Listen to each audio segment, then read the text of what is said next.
Hello students, ಹೇಗಿದ್ದೀರಾ? ನಾನು ನಿಮ್ಮ Bhaskar, assistant professor of commerce, GFGC Magadi. ಇವತ್ತಿನ ದಿವಸ ಪಾರ್ಟ್ 5 ನಾನು ನಿಮ್ಮ ಮುಂದೆ ತಂದಿದ್ದೀನಿ. ಸೊ ನನ್ನ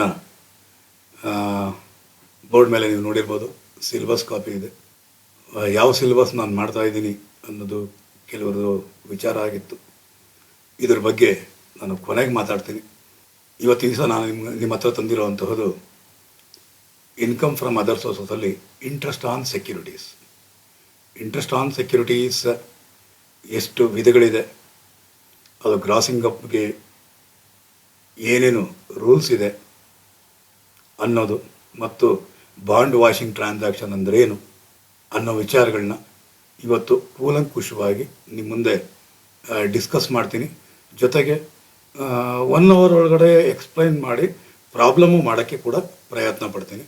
ಅಕಸ್ಮಾತ್ ಎಕ್ಸ್ಪ್ಲನೇಷನ್ 1 hour ಆಗೋದ್ರೆ ಪ್ರಾಬ್ಲಮ್ಸ್ನ ನೆಕ್ಸ್ಟ್ ವಿಡಿಯೋದಲ್ಲಿ ಶೇರ್ ಮಾಡ್ತೀನಿ. ಸ್ಟೂಡೆಂಟ್ಸ್, ಈ ವಿಡಿಯೋ ನಿಮ್ಗೆ ಏನಾದ್ರು ಇಷ್ಟ ಆಯಿತು ಅಂತಂದರೆ ಲೈಕ್ ಮಾಡಿ, ಕಾಮೆಂಟ್ ಮಾಡಿ, ಮತ್ತು ಇನ್ನೂ ನನ್ನ ಚಾನಲ್ಗೆ ನೀವು ಸಬ್ಸ್ಕ್ರೈಬ್ ಆಗಿಲ್ಲ ಅಂದರೆ ಸಬ್ಸ್ಕ್ರೈಬ್ ಆಗಿ. ಇನ್ನು ಮುಂದೆ ನಾನು ಏನೇ ವಿಡಿಯೋ ಹಾಕೋದು ಕೂಡ ನಿಮಗೆ ಇಮ್ಮಿಡಿಯೇಟಾಗಿ ಸಿಗುತ್ತೆ. ಟೈಮ್ ಜಾಸ್ತಿ ವೇಸ್ಟ್ ಮಾಡಬಾರ್ದು. ಮತ್ತು ಸಿಲೆಬಸ್ ಬಗ್ಗೆ ಕೊನೆಗೆ ಮಾತಾಡ್ತೀನಿ. ನಮ್ಮ ವಿದ್ಯಾರ್ಥಿ ಮಿತ್ರರು ವಾಟ್ಸಪ್ಪಲ್ಲಿ ಕೆಲವರು ಕೇಳಿದರು, ಮತ್ತು ಕಾಮೆಂಟ್ ಕೂಡ ಮಾಡಿದ್ದಾರೆ. ನಿಮ್ಮದು ಯಾವ ಸಿಲೆಬಸ್ಸು, ಏನು ಮಾಡ್ತಿದ್ದೀರಾ, ನಮಗೆ ಇದೆಲ್ಲ ಓದಬೇಕಾ ಅನ್ನೋ ಪ್ರಶ್ನೆಗಳೆಲ್ಲ ಲಾಸ್ಟ್ಗೆ ಅದಕ್ಕೆಲ್ಲ ಉತ್ತರ ಕೊಡ್ತೀನಿ. ಸೊ ವಿಡಿಯೋ ಫುಲ್ಲು ನೋಡಿ, ನೀವು ಅರ್ಥ ಮಾಡ್ಕೊಳ್ಳಿ, ನಾಲೆಡ್ಜನ್ನ ಇಂಪ್ರೂವ್ ಮಾಡ್ಕೊಳ್ಳಿ. ಓಕೆ ಸ್ಟೂಡೆಂಟ್ಸ್, ಟೈಮ್ ವೇಸ್ಟ್ ಮಾಡೋದು ಬೇಡ, ಬೇಗ ನಾವು ಸಬ್ಜೆಕ್ಟ್ ಬಂದುಬಿಡೋಣ. ಸೆಕ್ಯೂರಿಟೀಸ್ನ ನಾವು ಇನ್ನು ಬೇರೆ ರೀತಿಯ ಹೆಸರಲ್ಲೂ ಕರಿತೀವಿ. ಅದನ್ನು ನಾವು ಡೆಟ್ ಅಂತ ಕರಿತೀವಿ, ಲೋನ್ ಅಂತ ಹೇಳ್ತೀವಿ, ಡಿಬೆಂಚರ್ಸ್ ಅನ್ನೋ ಹೆಸರಿಂದನೂ ಕೂಡ ಕರಿತೀವಿ. ಅದನ್ನೇ ನಾವು ಪೇಪರ್, ಈ ನಾನಾ ಹೆಸರುಗಳ ಮುಖಾಂತರವಾಗಿ ನಾವು ಇದನ್ನು ಕರಿತೀವಿ. ಈ ಸೆಕ್ಯೂರಿಟೀಸ್ನ ನಾವು ಸ್ಟಾಕ್ ಇನ್ ಟ್ರೇಡ್ ಆಗಿ ನಾವೇನಾದ್ರು ಉಪಯೋಗಿಸ್ಕೊತಾ ಇದ್ದರೆ, ಇಟ್ಕೊಂಡಿದ್ರೆ, ಏನಿದು ಸ್ಟಾಕ್ ಇನ್ ಟ್ರೇಡ್ ಆಗಿ ಇಟ್ಕೊಂಡಿರೋದು ಸೆಕ್ಯೂರಿಟೀಸ್ನ ಅಂದ್ರೆ ಅರ್ಥ ಏನು? ಮಿಸ್ಟರ್ ಎಕ್ಸ್ ಅನ್ನೋ ಒಬ್ಬ ವ್ಯಕ್ತಿ ಇದ್ದಾನೆ. ಆ ವ್ಯಕ್ತಿ ತನ್ನ ಬಿಸ್ನೆಸ್ಸೇ ಇದು ಮಾಡ್ಕೊಂಡಿರ್ತಾನೆ ಅಂದರೆ ಏನು ಸರ್? ಸೆಕ್ಯೂರಿಟೀಸ್ನ ಪರ್ಚೇಸ್ ಮಾಡೋದು, ಸೆಕ್ಯೂರಿಟೀಸ್ನ ಸೇಲ್ ಮಾಡೋದು, ಇದೇ ಇವನ ಬಿಸ್ನೆಸ್ ಆಗಿದ್ದರೆ, ಸೆಕ್ಯೂರಿಟೀಸ್ನ ಪರ್ಚೇಸ್ ಮಾಡೋದು, ಸೆಕ್ಯೂರಿಟೀಸ್ನ ಸೇಲ್ ಮಾಡೋದು ಇದೇ ಇವನ ಬಿಸ್ನೆಸ್ ಆಗಿದ್ರೆ ಅಂದರೆ, ಆಗ ಅವನ ಹತ್ರ ಇರುವಂತಹ ಸೆಕ್ಯೂರಿಟೀಸ್ ಅಂದರೆ ಅವನು ಪರ್ಚೇಸ್ ಮಾಡಿರುವಂಥ ಸೆಕ್ಯೂರಿಟೀಸ್ನ ನಾವೇನಂತ ಕರಿತೀರ? ಸ್ಟಾಕ್ ಇನ್ ಟ್ರೇಡ್ ಅಂತ ಕರಿತೀರ. ಒಬ್ಬ ಜ್ಯುವೆಲರಿ ಮರ್ಚೆಂಟ್ ಹತ್ರ ಜ್ಯುವೆಲರಿನ ಪರ್ಚೇಸ್ ಮಾಡ್ತಾನೆ, ಜ್ಯುವೆಲರಿನ ಸೇಲ್ ಮಾಡ್ತಾನೆ. ಹಾಗಾದರೆ ಅವನ ಬಿಸ್ನೆಸ್ನಲ್ಲಿ ಜ್ಯುವೆಲರಿ ಅನ್ನೋದೇನಾಗಿರುತ್ತೆ? ಸ್ಟಾಕ್ ಆಗಿರುತ್ತೆ. ಅದೇ ರೀತಿಯಲ್ಲಿ ಒಬ್ಬ ಬಿಸ್ನೆಸ್ ಮ್ಯಾನ್ ಸೆಕ್ಯೂರಿಟೀಸ್ನ ಪರ್ಚೇಸ್ ಮಾಡಿ ಸೆಕ್ಯೂರಿಟೀಸ್ ಸೇಲ್ ಮಾಡುವಂಥದ್ದೇ ಅವನ ಬಿಸ್ನೆಸ್ ಆಗಿತ್ತು ಅಂದರೆ, ಆ ಸೆಕ್ಯೂರಿಟೀಸ್ನ ನಾವು ಕರಿತೀವಿ ಸ್ಟಾಕ್ ಇನ್ ಟ್ರೇಡ್ ಅಂತ ಹೇಳ್ತೀವಿ. ಈ ರೀತಿ ಸ್ಟಾಕ್ ಇನ್ ಟ್ರೇಡಲ್ಲಿ ಅವನು ಇಟ್ಕೊಂಡಿದ್ದಾನೆ ಅಂತಂದರೆ ಸೆಕ್ಯೂರಿಟೀಸ್ನ 2 ರೀತಿಯಲ್ಲಿ ಆದಾಯ ಬರೋಕ್ಕೆ ಅವಕಾಶ ಇದೆ ಅವನಿಗೆ ಆ ಸೆಕ್ಯೂರಿಟೀಸಿಂದ. ಒಂದು, ಆ ಸೆಕ್ಯೂರಿಟೀಸ್ನ ಅವನು ಸೇಲ್ ಮಾಡೋದ್ರಿಂದ ಅವನಿಗೆ ಆದಾಯ ಬರುತ್ತೆ. ಇನ್ನೊಂದು, ಆ ಸೆಕ್ಯೂರಿಟೀಸ್ನ ಅವನು ಇಟ್ಕೊಂಡಿರುವಂಥ ಪೀರಿಯಡ್ನಲ್ಲಿ ಅವನಿಗೇನಾದರೂ ಆ ಸೆಕ್ಯೂರಿಟೀಸ್ನಿಂದ ಏನಾದರೂ ಇಂಟ್ರೆಸ್ಟ್ ಬಂದರೆ, ಆ ಇಂಟ್ರೆಸ್ಟ್ ಅನ್ನೋದು ಅವನಿಗೆ ಆದಾಯ ಆಗಿರುತ್ತೆ. ಅಕಸ್ಮಾತ್ ಅವನ ಇಟ್ಕೊಂಡಿರುವಂಥ ಸ್ಟಾಕ್ ಇನ್ ಟ್ರೇಡ್ ಅಂದರೆ ಯಾವುದೋ ಸೆಕ್ಯೂರಿಟೀಸ್ನಿಂದ ಅವನಿಗೆ ಟ್ರಾನ್ಸ್ಫರ್ ಮಾಡೋದ್ರಿಂದ ಅವನಿಗೇನಾದ್ರು ಗೇಯ್ನ್ ಏನಾದ್ರು ಅರೈಸ್ ಆಗಿದ್ದರೆ, ಸೆಕ್ಯೂರಿಟೀಸ್ನ ಟ್ರಾನ್ಸ್ಫರ್ ಮಾಡೋದ್ರಿಂದ ಗೇಯ್ನ್ ಏನಾದ್ರು ಅರೈಸ್ ಆಗಿದ್ದರೆ, ಆ ಗೇಯ್ನ್ ಅನ್ನೋದು PGBPನಲ್ಲಿ ಟ್ಯಾಕ್ಸಬಲ್ ಆಗಿರುತ್ತೆ. ಅಂದರೆ profits and gains from business or profession ಅನ್ನೋ ಹೆಡ್ನಲ್ಲಿ ಟ್ಯಾಕ್ಸಬಲ್ ಆಗಿರುತ್ತೆ. ನಿಮ್ಗೆ ಆಲ್ರೆಡಿ ಹೇಳಿದ್ದೀನಿ, 56 ಅನ್ನೋದು ಚಾರ್ಜಿಂಗ್ ಸೆಕ್ಷನ್ ಆಗಿರುತ್ತೆ. ಆ ಚಾರ್ಜಿಂಗ್ ಸೆಕ್ಷನಲ್ಲಿ 56 ಸಬ್ಸೆಕ್ಷನ್ 1 ಅನ್ನೋದು general section, general incomes. 56 subsection 2 ಅನ್ನೋದು ಸ್ಪೆಷಲ್ ಇನ್ಕಮ್ಸ್. ಆ ಸ್ಪೆಷಲ್ ಇನ್ಕಮ್ಸ್ನಲ್ಲಿ ನಾನು ನಿಮಗೆ 9 ಐಟಮ್ ಹೇಳಿದ್ದೀನಿ ಪಾರ್ಟ್ ನಂಬರ್ 1ನಲ್ಲಿ. ಸೊ ಈ ಸ್ಪೆಷಲ್ ಇನ್ಕಮ್ಸ್ ಎಲ್ಲನೂ ಕೂಡ ಇನ್ಕಮ್ ಫ್ರಮ್ ಅದರ್ ಸೋರ್ಸಸ್ನಲ್ಲೇ ಟ್ಯಾಕ್ಸಬಲ್ ಆಗುತ್ತೆ. ಅದರಲ್ಲಿ important item interest on securities. ಈ ಇಂಟ್ರೆಸ್ಟ್ ಆನ್ ಸೆಕ್ಯೂರಿಟೀಸ್ ಹೇಳುವಾಗ ನಾನು ನಿಮಗೆ ಏನು ಹೇಳಿದ್ದೆ, ಕೆಲವು ಸ್ಪೆಷಲ್ ಇನ್ಕಮ್ಸ್ ಇದೆ. ಆ ಸ್ಪೆಷಲ್ ಇನ್ಕಮ್ಸಲ್ಲಿ ಇಂಟ್ರೆಸ್ಟ್ ಆನ್ ಸೆಕ್ಯೂರಿಟೀಸ್ ಅನ್ನೋದು PGBPನಲ್ಲಿ ಟ್ಯಾಕ್ಸಬಲ್ ಆಗಲಿಲ್ಲ ಅಂದರೆ ಇನ್ಕಮ್ ಫ್ರಮ್ ಅದರ್ ಸೋರ್ಸಸಲ್ಲಿ ಟ್ಯಾಕ್ಸಬಲ್ ಆಗುತ್ತೆ ಅಂತ ಹೇಳಿದ್ದೆ.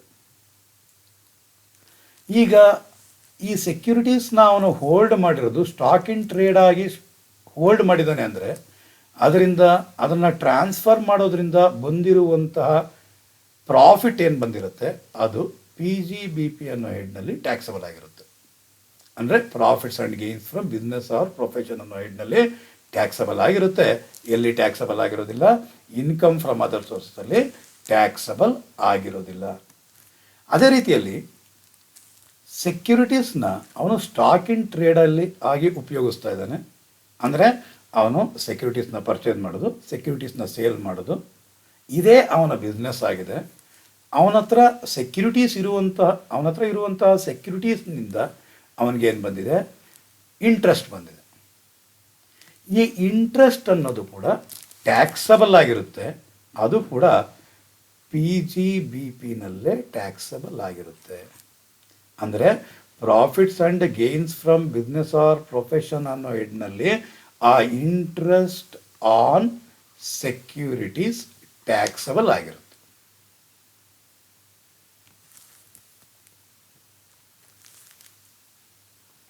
ಇಂಟ್ರೆಸ್ಟ್ ಆನ್ ಸೆಕ್ಯೂರಿಟೀಸ್ ಅನ್ನೋದು PGBPನಲ್ಲಿ ಟ್ಯಾಕ್ಸಬಲ್ ಆಗಿರುತ್ತೆ. ಅದು ಅವನ ಬಿಸ್ನೆಸ್ಸು, ಅದೇ ಅವನ ಬಿಸ್ನೆಸ್ಸು. ಸೆಕ್ಯೂರಿಟೀಸ್ನ ಪರ್ಚೇಸ್ ಮಾಡೋದು, ಸೆಕ್ಯೂರಿಟೀಸ್ನ ಸೇಲ್ ಮಾಡೋದು. ಆ ಮೀನ್ ಟೈಮಲ್ಲಿ ಅವನಿಗೇನಾದ್ರು ಇಂಟ್ರೆಸ್ಟ್ ಏನಾದ್ರು ರಿಸೀವ್ ಮಾಡಿದ್ರೆ that amount of interest is chargeable to tax under the head business or profession. That is profits and gains from business or profession.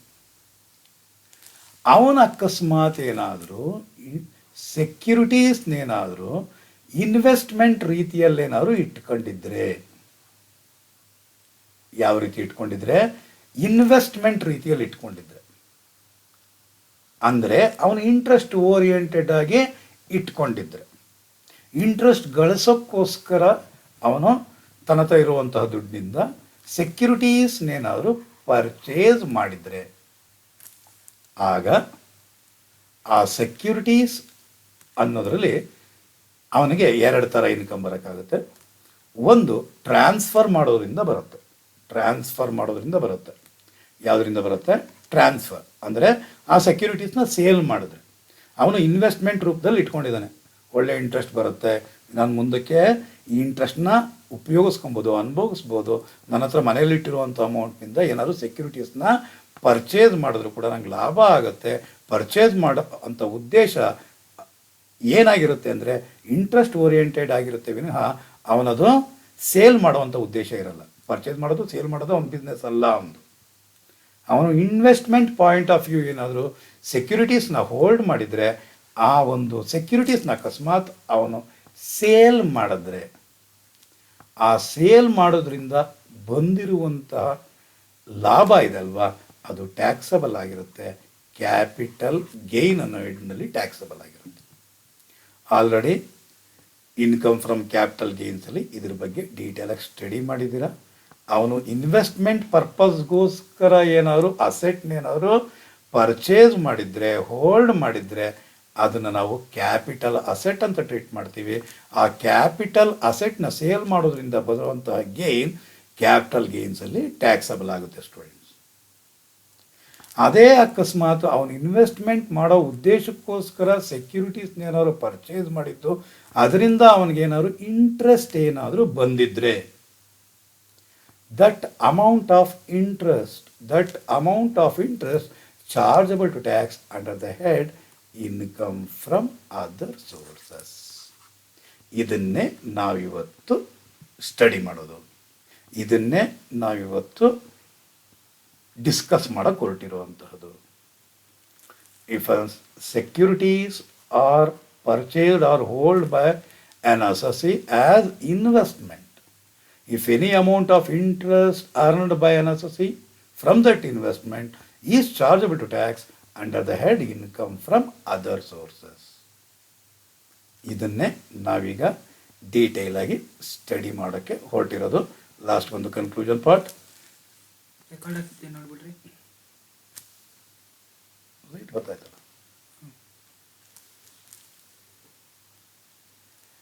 ಸೆಕ್ಯೂರಿಟೀಸ್ನ ಅವನು ಹೋಲ್ಡ್ ಮಾಡಿರೋದು ಸ್ಟಾಕ್ ಇನ್ trade ಆಗಿ ಏನಾದರೂ ಹೋಲ್ಡ್ ಮಾಡಿದರೆ ಅದನ್ನು ಆ ಸೆಕ್ಯೂರಿಟೀಸ್ ಟ್ರಾನ್ಸ್ಫರ್ ಮಾಡೋದ್ರಿಂದ ಬಂದಿರೋ ಗೇನ್ PGBPನಲ್ಲಿ ಟ್ಯಾಕ್ಸಬಲ್ ಆಗಿರುತ್ತೆ. ಸೆಕ್ಯೂರಿಟೀಸ್ನ ಅವನು ಸ್ಟಾಕ್ ಇನ್ ಟ್ರೇಡ್ ಆಗಿ ಇಟ್ಕೊಂಡಿದ್ದಾನೆ, ಪರ್ಚೇಸ್ ಮಾಡಿ ಸೇಲ್ ಮಾಡುವಂಥ ಉದ್ದೇಶದಲ್ಲಿ ಇಟ್ಕೊಂಡಿದ್ದಾನೆ. ಆ ಸೆಕ್ಯೂರಿಟೀಸಿಂದ ಅವನಿಗೇನಾದರೂ ಇಂಟ್ರೆಸ್ಟ್ ಏನಾದ್ರು ಬಂದಿದ್ರೆ that amount of interest is chargeable to tax under the head PGB. If securities are hold by an assessee or purchased by an assessee as an investment, ಆ ಅಸೆಟ್ನೇನಾದ್ರು ಅವನು ಟ್ರಾನ್ಸ್ಫರ್ ಮಾಡಿದ್ರೆ ಆ ಟ್ರಾನ್ಸ್ಫರ್ ಮಾಡೋದ್ರಿಂದ ಬಂದಿರುವಂತಹ ಗೇನ್ ಕ್ಯಾಪಿಟಲ್ ಗೇನ್ನಲ್ಲಿ ಟ್ಯಾಕ್ಸಬಲ್ ಆಗಿರುತ್ತೆ.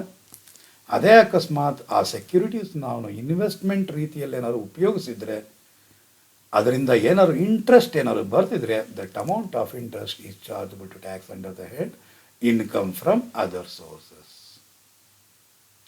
ಈ interest on securities ಅನ್ನೋದು ಇನ್ಕಮ್ ಫ್ರಮ್ ಅದರ್ ಸೋರ್ಸಲ್ಲಿ ಟ್ಯಾಕ್ಸಬಲ್ ಆಗುತ್ತೆ. ಎಷ್ಟು ಟ್ಯಾಕ್ಸಬಲ್ ಆಗಿರುತ್ತೆ, ಅದಕ್ಕೆ ರೂಲ್ಸ್ ಏನು, ಕಂಡೀಷನ್ಸ್ ಏನು ಅನ್ನೋದನ್ನು ನಾವೀಗ ತಿಳ್ಕೊಳಕ್ಕೆ ಹೋಗ್ತೀವಿ. Okay student, method of accounting section 145. Method of accounting ಅಂದ್ರೇನು? ಯಾವ ಮೆಥಡ್ನಲ್ಲಿ ಅವನು ಬುಕ್ಸ್ ಆಫ್ ಅಕೌಂಟ್ಸ್ನ ಮೇಂಟೈನ್ ಮಾಡ್ತಿದ್ದಾನೆ? ಕ್ಯಾಶ್ ಬೇಸಿಸ್ ಮೇಲೆ ಬುಕ್ಸ್ ಆಫ್ ಅಕೌಂಟ್ ಮೇಂಟೈನ್ ಮಾಡ್ತಿದ್ರೆ ಏನಾಗುತ್ತೆ, mercantile system of accounting base ಮೇಲೆ ಮಾಡ್ತಿದ್ರೆ ಏನಾಗಿರುತ್ತೆ? ಯಾವ ಬೇಸ್ ಮೇಲೆ ಇವನಿಗೆ ಇನ್ಕಮ್ಸ್ ಟ್ಯಾಕ್ಸಬಲ್ ಆಗುತ್ತೆ ಅಂದರೆ as regularly maintained by the assessee. The method of accounting regularly maintained by the assessee. assessee ಯಾವ ರೀತಿ ಮೇಂಟೈನ್ ಮಾಡ್ತಾ ಇದ್ದಾನೋ ಆ ರೀತಿಗೆ ಟ್ಯಾಕ್ಸಬಲ್ ಆಗಿರುತ್ತೆ. ಅಂದ್ರೆ ಅರ್ಥ ಏನು ಸರ್? ಒಂದಿದೆ ಕ್ಯಾಶ್ ಬೇಸಿಸ್, ಇನ್ನೊಂದಿದೆ ಮರ್ಕೆಂಟೈಲ್ ಸಿಸ್ಟಮ್ ಆಫ್ ಅಕೌಂಟಿಂಗ್. ನಾನು ನಿಮಗೆ PGBP ಮಾಡುವಾಗೂ ಹೇಳಿದ್ದೀನಿ, ಮತ್ತು ಈ ಪ್ರೊಫೆಷನ್ ಮಾಡುವಾಗ ಲಾಯರ್ ಮಾಡುವಾಗ ಈ ಕ್ಯಾಶ್ ಸಿಸ್ಟಮ್ ಅಂದ್ರೇನು, ಮರ್ಕೆಂಟೈಲ್ ಸಿಸ್ಟಮ್ ಅಂದ್ರೇನು, ಡಿಫ್ರೆನ್ಸಸ್ ಏನು ಅಂತ ಹೇಳಿದ್ದೆ. ಅಲ್ಲಿ ಕೂಡ ಇಲ್ಲೂ ಒಂದ್ಸಲಿ ರಿಮೈಂಡ್ ಮಾಡಿಬಿಡ್ತೀನಿ. ಕ್ಯಾಶ್ ಸಿಸ್ಟಮ್ ಅಂದರೆ ಆ್ಯಕ್ಚುಯಲ್ ಆಗಿ ಅವನು ಎಷ್ಟು ಕ್ಯಾಶ್ ರಿಸೀವ್ ಮಾಡಿದ್ದಾನೆ, ಆ್ಯಕ್ಚುಯಲ್ ಆಗಿ ಕ್ಯಾಶ್ ಎಷ್ಟು ಪೇಮೆಂಟ್ ಮಾಡಿದ್ದಾನೆ ಅದನ್ನು ಮಾತ್ರ ಕನ್ಸಿಡರ್ ಮಾಡ್ತಾನೆ. ಮರ್ಕೆಂಟೈಲ್ ಸಿಸ್ಟಮ್ ಅಂತಂದರೆ ಡ್ಯೂ ಬೇಸಸ್ ಅಂದರೆ ಇನ್ಕಮ್ ಡ್ಯೂ ಆಯಿತು ಅಂದರೆ taxable, whether he received or not. ಅವನು ರಿಸೀವ್ ಮಾಡಿರಲಿ, ರಿಸೀವ್ ಮಾಡದಿರೋ ಹೋಗ್ಕೊಳ್ಳಿ, ಅವನ ಅಕಸ್ಮಾತ್ ಆ ಅಮೌಂಟ್ನ, ನಾನು ಬರೀ ಇಂಟ್ರೆಸ್ಟ್ ಬಗ್ಗೆ ಮಾತ್ರ ಮಾತಾಡ್ತಾ ಇಲ್ಲ, ಇನ್ಕಮ್ ಫ್ರಮ್ ಅದರ್ ಸೋರ್ಸಸಲ್ಲಿ ಬರುವಂತಹ ಎಲ್ಲ ಐಟಮ್ಸ್ಗೂ ಸಂಬಂಧಪಟ್ಟಿರೋ ಹಾಗೆ ನಾನು ಹೇಳ್ತಾ ಇರೋವಂಥದ್ದು. ಸೊ ಅವನು ಯಾವ ಆ ಮೆಥಡ್ ಆಫ್ ಅಕೌಂಟಿಂಗ್ನ ಮಾಡ್ತಿದ್ದಾನೆ ಅಂತ ಅಂದ್ಬಿಟ್ಟಿದೆ. Say for example interest on securities, ಒಂದು ಉದಾಹರಣೆ ತೊಗೊತೀನಿ. ಏನು? Interest on securities. ಇಂಟ್ರೆಸ್ಟ್ ನಮಗೆ ಡ್ಯೂ ಆಗ್ತಿದೆ. ಯಾವುದೋ ಇಂಟ್ರೆಸ್ಟ್ ನಮಗೆ ಡ್ಯೂ ಆಗ್ತಿದೆ 31 ಮಾರ್ಚ್ 2019ಗೆ.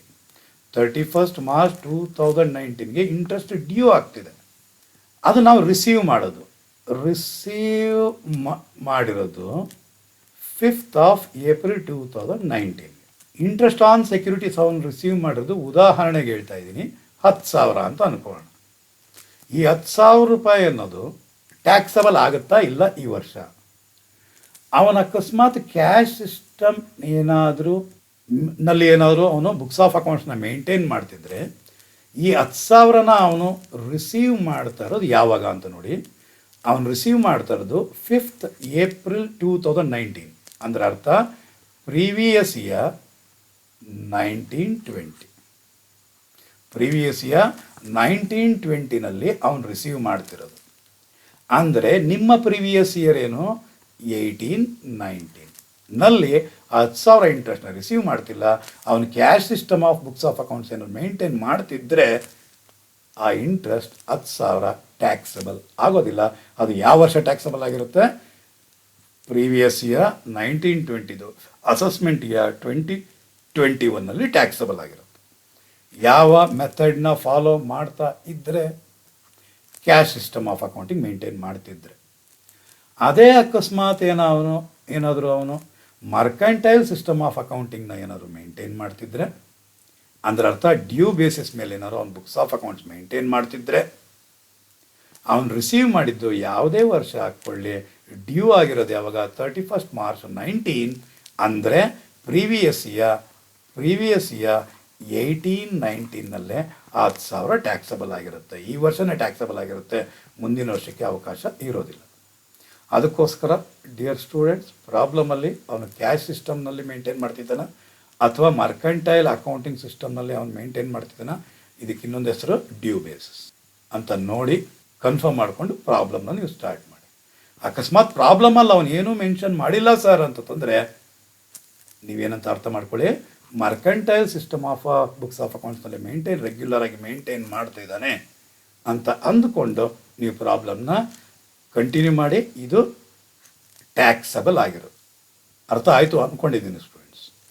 ನೆಕ್ಸ್ಟ್ ಹೋಗೋಣ. ಇನ್ನೊಂದು ವಿಚಾರ ನಿಮ್ಮ ಹತ್ರ ಹಂಚ್ಕೊಬೇಕು.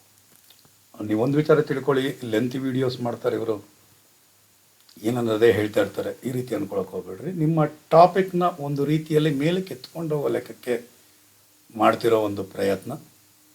ನಾನು ರೆಗ್ಯುಲರ್ ಕ್ಲಾಸಲ್ಲಿ ನಾನು ಮಾಡೋದು ಹೀಗೇನೆ.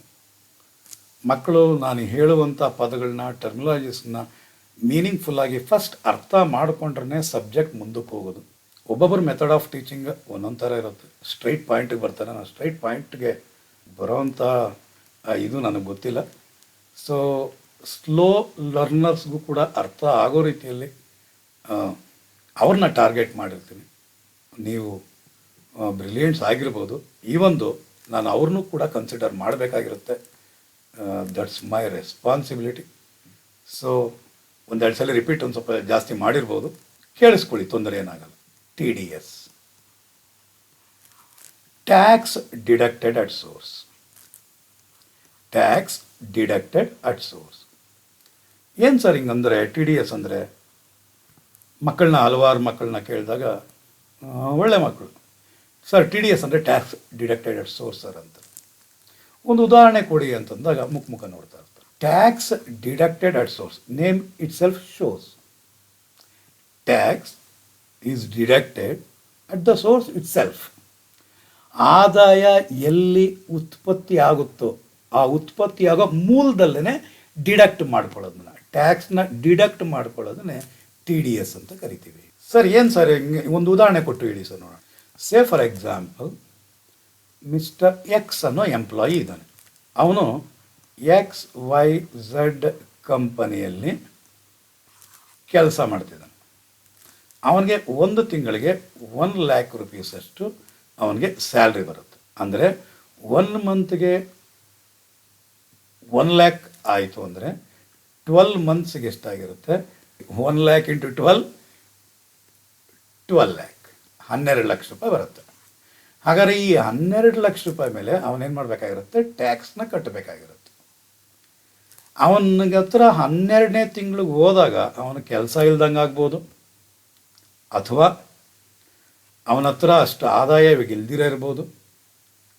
ಅವನ ಹತ್ರ ಟ್ಯಾಕ್ಸ್ ವಸೂಲಿ ಮಾಡೋದು ಹೇಗೆ? 12 ತಿಂಗಳವರೆಗೂ ಗೌರ್ಮೆಂಟ್ ಕಾಯಕ್ಕೆ ಹೋಗೋದಿಲ್ಲ. ಅವನಿಗೆ ಎಂಪ್ಲಾಯರ್ಗೆ ಒಂದು ಸೂಚನೆ ಕೊಟ್ಬಿಡ್ತಾರೆ. ಏನಂತ? ನಿಮ್ಮ ಎಂಪ್ಲಾಯೀಸ್ ಯಾರ್ಯಾರಿದ್ದಾರೋ ಅವ್ರ ಹತ್ರ ಎಲ್ಲ ಸಮ್ ಪರ್ಸೆಂಟೇಜ್ ಆಫ್ ಟ್ಯಾಕ್ಸ್ನ XYZ ಕಂಪನಿಗೆ IT ಡಿಪಾರ್ಟ್ಮೆಂಟ್ ಹೇಳ್ತಿರೋದು. ಏನಂತ ಹೇಳ್ತಿದೆ? ನಿಮ್ಮ ಎಂಪ್ಲಾಯೀಸ್ಗೆ ಏನು ಆದಾಯ ಬರ್ತಿದೆಯೋ, ಏನು ಸ್ಯಾಲ್ರಿ ಕೊಡ್ತಿದೆಯೋ ಆ ಸ್ಯಾಲ್ರಿನಲ್ಲಿ ಸಮ್ ಪರ್ಸೆಂಟೇಜ್ ಅಷ್ಟು ಟ್ಯಾಕ್ಸ್ನ ಅಡ್ವಾನ್ಸ್ ಆಗಿ ಅವರ ಸಂಬಳದಲ್ಲಿ ಕಟ್ ಮಾಡಿ ನಮಗೆ ಸಬ್ಮಿಟ್ ಮಾಡಿ ಅಂತ ಹೇಳ್ತಾರೆ. ಆಗ ಅವನ ಸಂಬಳದಲ್ಲಿ ಫಾರ್ ಎಕ್ಸಾಂಪಲ್ ಉದಾಹರಣೆಗೆ 20% ಅಂದರೆ 20,000 ರುಪೀಸಷ್ಟು ಅವನ ಹತ್ರ ಏನು ಮಾಡ್ತಾರೆ, ಟ್ಯಾಕ್ಸ್ನ ಡಿಡಕ್ಟ್ ಮಾಡ್ಕೊತಾರೆ. ಟ್ಯಾಕ್ಸ್ನ ಡಿಡಕ್ಟ್ ಮಾಡಿ ಅವ್ರೇನು ಮಾಡ್ತಾರೆ, ಟ್ಯಾಕ್ಸ್ ಡಿಪಾರ್ಟ್ಮೆಂಟ್ಗೆ ಸಬ್ಮಿಟ್ ಮಾಡ್ತಾರೆ. ಈಗ ಅವನಿಗೆ ಬಂದಿದ್ದು ಪರ್ ಮಂತ್ 1 lakh ಇದೆ, ಅದರಲ್ಲಿ ಟ್ಯಾಕ್ಸ್ನ ಎಷ್ಟು ಡಿಡಕ್ಟ್ ಮಾಡ್ಕೊಂಡ್ಬಿಟ್ರು, 20,000. ಹಾಗಾದ್ರೆ ಅವನ ಕೈಗೆ ಎಷ್ಟು ಹೋಗುತ್ತೆ, 80,000 ಹೋಗುತ್ತೆ. ಈ 20,000ನೇ TDS ಅಂತ ಕರಿತೀವಿ. ಅದೇ ರೀತಿಯಲ್ಲಿ ನಾವು ಮಾತಾಡ್ತಾ ಇರುವಂಥ ಟಾಪಿಕ್ ಇಂಟ್ರೆಸ್ಟ್ ಆನ್ ಸೆಕ್ಯೂರಿಟೀಸ್ ಆಗಿರೋದ್ರಿಂದ ಈ ಅಡ್ವಾನ್ಸ್ ಆಗಿ ಟ್ಯಾಕ್ಸ್ನ ಡಿಡಕ್ಟ್ ಮಾಡಿರ್ತಾರದು. ಕೊನೆ ತಿಂಗಳಲ್ಲಿ ಅವ್ರಿಗೆ ಬರ್ಡನ್ ಆಗುತ್ತೆ ಅಂತ ಹೇಳ್ಬಿಟ್ಟಿದೆ, ಟ್ಯಾಕ್ಸ್ನ ಮೊದಲೇ ಡಿಡಕ್ಟ್ ಮಾಡ್ಕೊತಾರೆ, ಅಡ್ವಾನ್ಸ್ ಟ್ಯಾಕ್ಸ್ ಆಗಿ ಡಿಡಕ್ಟ್ ಮಾಡ್ಕೊತಾರೆ. ನಾವಿಲ್ಲಿ ಮಾತಾಡ್ತಾ ಇರೋದು ಇಂಟ್ರೆಸ್ಟ್ ಆನ್ ಸೆಕ್ಯೂರಿಟೀಸ್. XYZ ಏನಿಲ್ಲ. ನಾವಿಲ್ಲಿ ಮಾತಾಡ್ತಾ ಇರೋದು XYZ ಕಂಪನಿ ಅಂತ ಅನ್ಕೋಣ. XYZ ಕಂಪನಿಯವರು ಡಿಬೆಂಚರ್ಸ್ನ ಇಶ್ಯೂ ಮಾಡಿದ್ದಾರೆ ಅಂತ ಅನ್ಕೋಣ. XYZ ಕಂಪನಿಯವರು ಡಿಬೆಂಚರ್ಸ್ನ ಇಶ್ಯೂ ಮಾಡಿದ್ದಾರೆ ಅಂತ ಅನ್ಕೋಣ. XYZ ಕಂಪನಿಯವರು ಡಿಬೆಂಚರ್ಸ್ನ ಇಶ್ಯೂ ಮಾಡಿದ್ದಾರೆ, ಉದಾಹರಣೆಗೆ 10% ಡಿಬೆಂಚರ್ಸ್. ಅಂದ್ರೆ ಅರ್ಥ ಪ್ರತಿ ವರ್ಷ 10% ಬಡ್ಡಿ ಕೊಡ್ತೀವಿ ಅಂತ ಆಶ್ವಾಸನೆ ಮೇಲೆ ಅವರು ಇಶ್ಯೂ ಮಾಡಿದ್ದಾರೆ ಡಿಬೆಂಚರ್ಸ್. ಮಿಸ್ಟರ್ ಎಕ್ಸ್ ಅನ್ನೋನು 1 lakh 10% ಡಿಬೆಂಚರ್ಸ್ ಇನ್ XYZ ಕಂಪನಿ. XYZ ಕಂಪನಿಯಲ್ಲಿ ಮಿಸ್ಟರ್ ಎಕ್ಸ್ ಅನ್ನೋನು 1 ಲಕ್ಷ ರೂಪಾಯಿಯಷ್ಟು ಇನ್ವೆಸ್ಟ್ಮೆಂಟ್ ಮಾಡಿದ್ದಾನೆ. ಅದರಿಂದ ಅವನಿಗೇನು ಬರ್ತಾ ಇದೆ, 10% ಬರ್ತಾ ಇದೆ. ಏನು ಬರ್ತಾ ಇದೆ, ಇಂಟ್ರೆಸ್ಟ್ ಬರ್ತಿದೆ. ಅಂದರೆ 1 lakh ಇಂಟು 10%, ಅಂದರೆ ಅವನಿಗೆ ಎಷ್ಟು ಬರುತ್ತೆ, 10,000 ರುಪೀಸ್ ಅಷ್ಟು ಅವನಿಗೇನು ಬರುತ್ತೆ, ಇಂಟ್ರೆಸ್ಟ್ ಬರುತ್ತೆ. ಈ ಇಂಟ್ರೆಸ್ಟ್ ಅನ್ನೋದೇ ಇನ್ಕಮ್ ಫ್ರಮ್ ಅದರ್ ಸೋರ್ಸಸಲ್ಲಿ ಟ್ಯಾಕ್ಸಬಲ್ ಆಗಿರಬೇಕು. ಇನ್ಕಮ್ ಟ್ಯಾಕ್ಸ್ ಡಿಪಾರ್ಟ್ಮೆಂಟ್ ಏನು ಹೇಳುತ್ತೆ ಅಂದರೆ, ಯಾರಿಗೆ ಹೇಳೋದು, XYZ ಕಂಪನಿಗೆ ಹೇಳುತ್ತೆ, ನೋಡು XYZ ಕಂಪನಿ, ಈ ಡಿಬೆಂಚರ್ಸ್ನ ಇಶ್ಯೂ ಮಾಡಿರುವಂತಹ ನೀನು, ಅಂದರೆ ಇಶ್ಯೂಯಿಂಗ್ ಅಥಾರಿಟಿ ಅಂತ ಹೇಳ್ತೀವಿ ಇದಕ್ಕೆ. XYZ ಕಂಪನಿಗೆ ಏನಂತ ಹೇಳ್ತೀರಾ, ಇಶ್ಯೂಯಿಂಗ್ ಅಥಾರಿಟಿ ಅಂತ ಹೇಳ್ತೀವಿ. ನೀನು ನಿನ್ನ ಡಿಬೆಂಚರ್ ಹೋಲ್ಡರ್ಸ್ಗೆ ಅಥವಾ ಸೆಕ್ಯೂರಿಟಿ ಹೋಲ್ಡರ್ಸ್ಗೆ ಏನು ಅಮೌಂಟ್ ಆಫ್ ಇಂಟ್ರೆಸ್ಟ್ ನೀನು ಕೊಡ್ತೀಯ, ಆ ಅಮೌಂಟ್ ಆಫ್ ಇಂಟ್ರೆಸ್ಟ್ನಲ್ಲಿ ಟ್ಯಾಕ್ಸ್ ಅಂದ್ಬಿಟ್ಟಿದೆ 10%ನ ಡಿಡಕ್ಟ್ ಮಾಡು, ಅದನ್ನು ನಮಗೆ ಸಬ್ಮಿಟ್ ಮಾಡು. ನೀನು ಡಿಬೆಂಚರ್ಸ್ ಏನು ಇಶ್ಯೂ ಮಾಡಿದೆಯೋ, ಯಾರಿಗೆ ಹೇಳ್ತಿರೋದು, ಇಶ್ಯೂಯಿಂಗ್ ಅಥಾರಿಟಿಗೆ. ಇಶ್ಯೂಯಿಂಗ್ ಅಥಾರಿಟಿ ಅಂದರೆ ಯಾವುದು, XYZ ಕಂಪನಿಗೆ ಹೇಳ್ತಿರೋದು. XYZ ಕಂಪನಿಗೆ ಹೇಳ್ತಾ ಇರೋದೇನು, ನೀನು ಡಿಬೆಂಚರ್ಸ್ ಏನು ಇಶ್ಯೂ ಮಾಡಿದೆಯೋ ಅವ್ರಿಗೆ ಏನು ಕೊಡಬೇಕಾಗುತ್ತೆ, ನೀನು ಇಂಟ್ರೆಸ್ಟ್ನ ಕೊಡಬೇಕಾಗಿರುತ್ತೆ. ಆ ಇಂಟ್ರೆಸ್ಟ್ ಅಮೌಂಟ್ ನೀನು ಏನು ಕೊಡ್ತೀಯೋ ಆ ಇಂಟ್ರೆಸ್ಟ್ ಅಮೌಂಟಲ್ಲಿ ನೀನು 10% ಟ್ಯಾಕ್ಸ್ನ ಡಿಡಕ್ಟ್ ಮಾಡು.